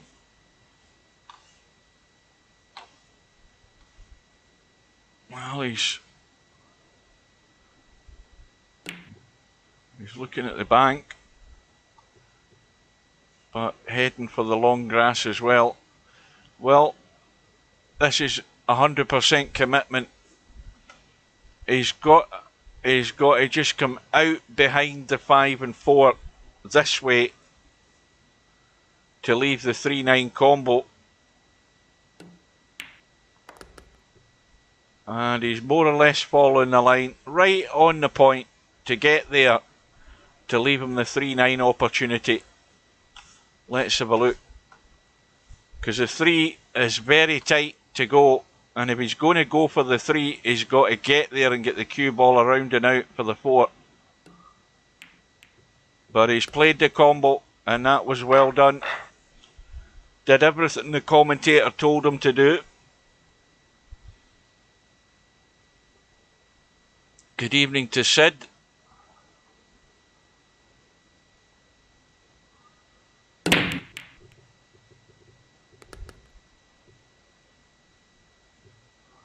Well, you definitely need an awful lot more table time, and that's what's lacking more than anything else. Which it probably does for most of us. I mean, it's been a long time since I've had enough time to play this game. And unless you're putting the hours in, like a lot of these guys are, then, you know, you're going to get found out.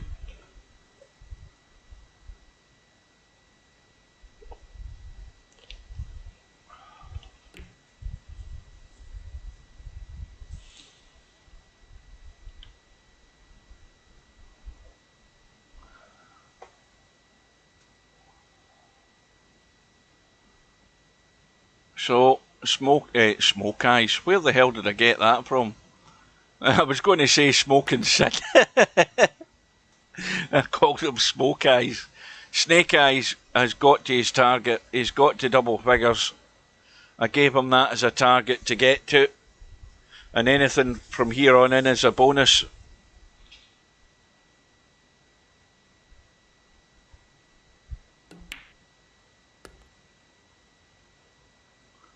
Yeah, the one thing I picked up on, Sid, is the fact that you can't rely on the jump queue in this tournament, and you had a couple of kick shots where, if you watch the match, you'll see I picked up on it in commentary that when I was looking at your line that you were picking in the rail, you were way off the target on 2 or 3 of them, and again, as I said as well, most players are so used to resorting to the jump queue as the easy escape route. And when you're now forced to find that point in the rail, if you've not had any practice in on it, you can't.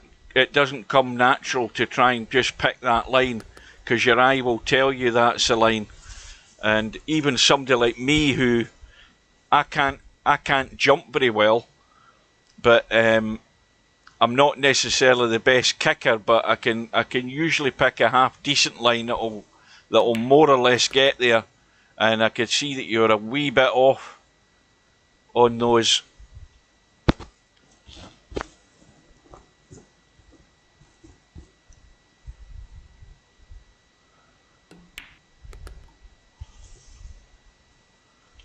It's a tough game.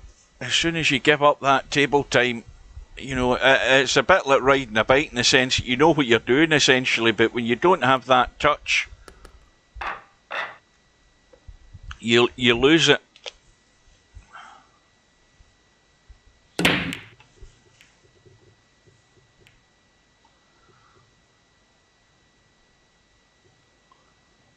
Yeah.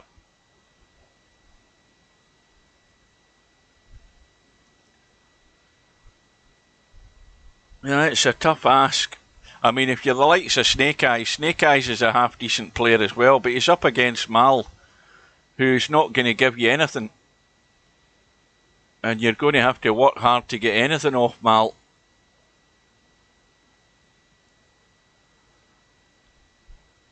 Well, Snake Eyes has got to 11.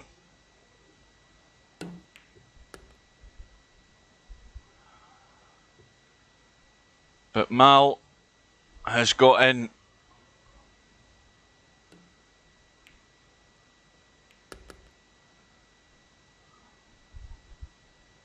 So a quick reminder, folks, while I've got your attention and while Mal is going through the formalities here, there's one match that has been set on the bracket, unless something else has been set while we've been busy, and that is on the one loss side. Where the hell is it? Oh, we've gone past it. Hang on a minute. Oh, now we're all over the place with this bloody yellow thing.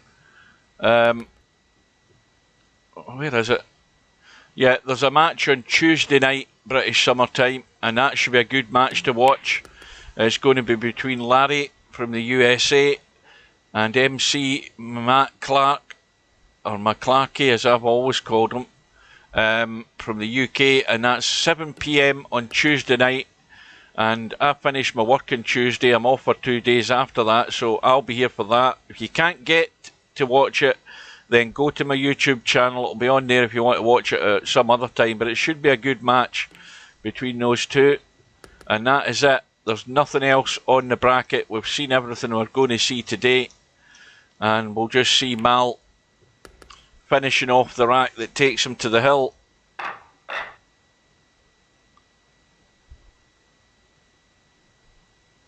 Oh yeah, that is true. That is very true. I mean, Spectre Don, I mean, he's in every Friday night 9-ball pretty much. He plays an awful lot of the challenge rooms, so he's got an incredible. He's probably, I mean, I think most people would say that he's probably one of the players that's got the most table time at 9-ball in recent times. Bill plays a fair bit, but I don't even think to the same extent of what Spectre Don does. I think he's probably got the most table time out of anybody that's in these tournaments.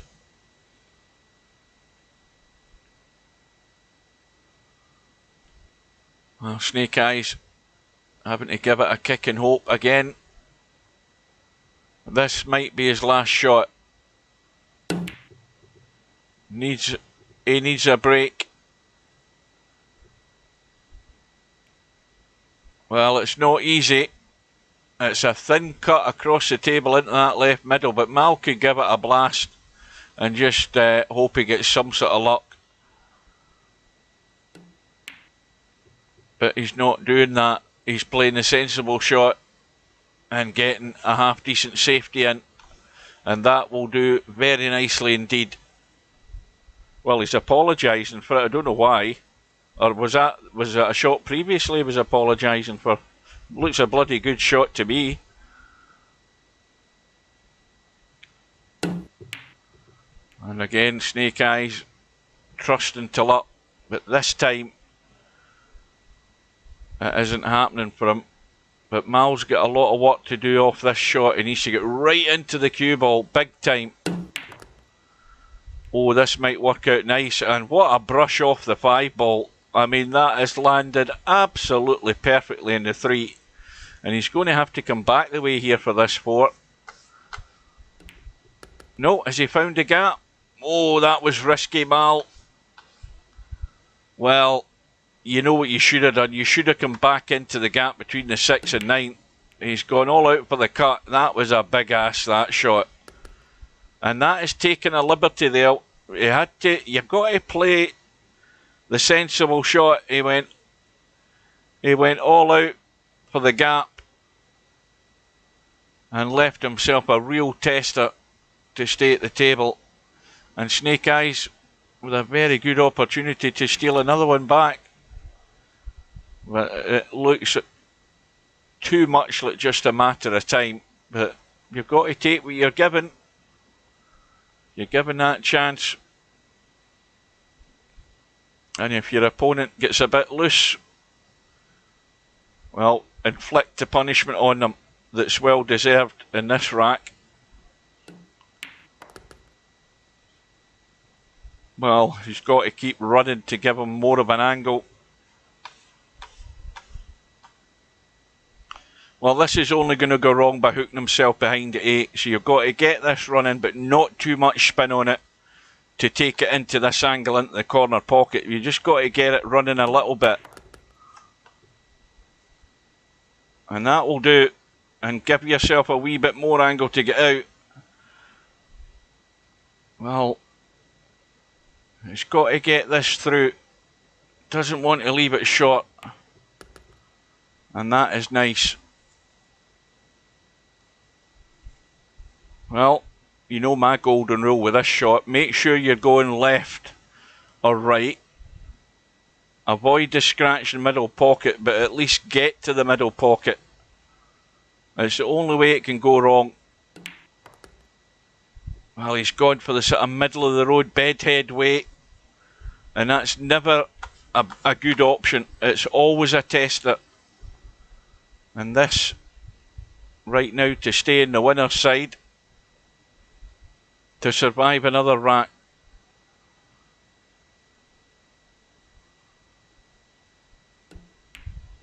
And in it goes.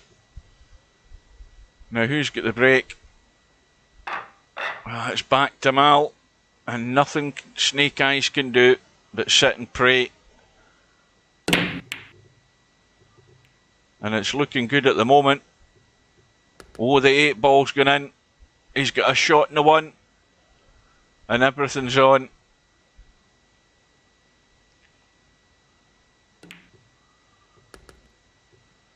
And this time, I don't think Mal is going to be any mood to mess about.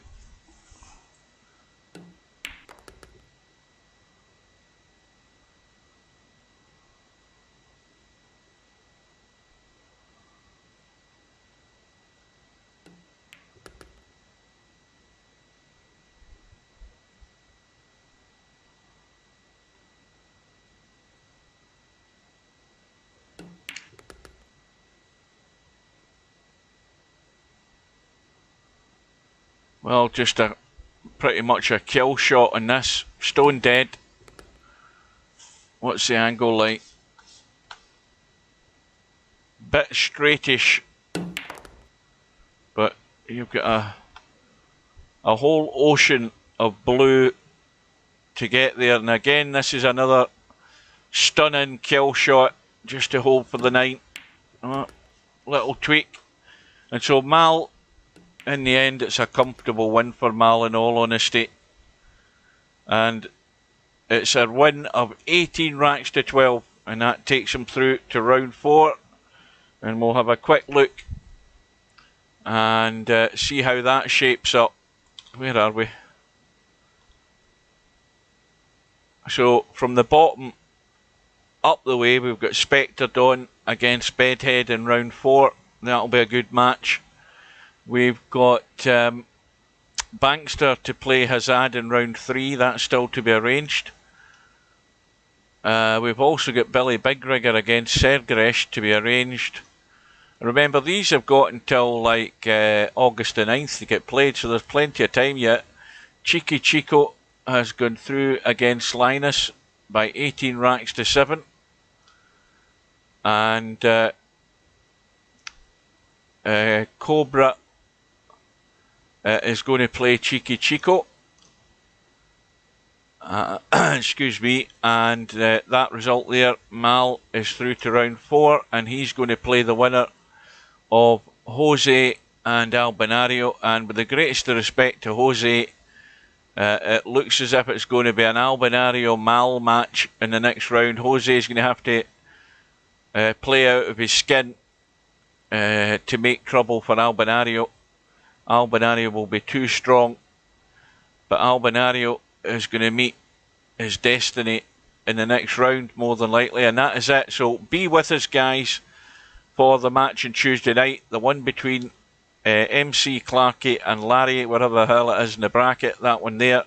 That's the one lost side. Race to 15. I'll be there Tuesday night, and I hope you can join us. So until then, stay safe, take care.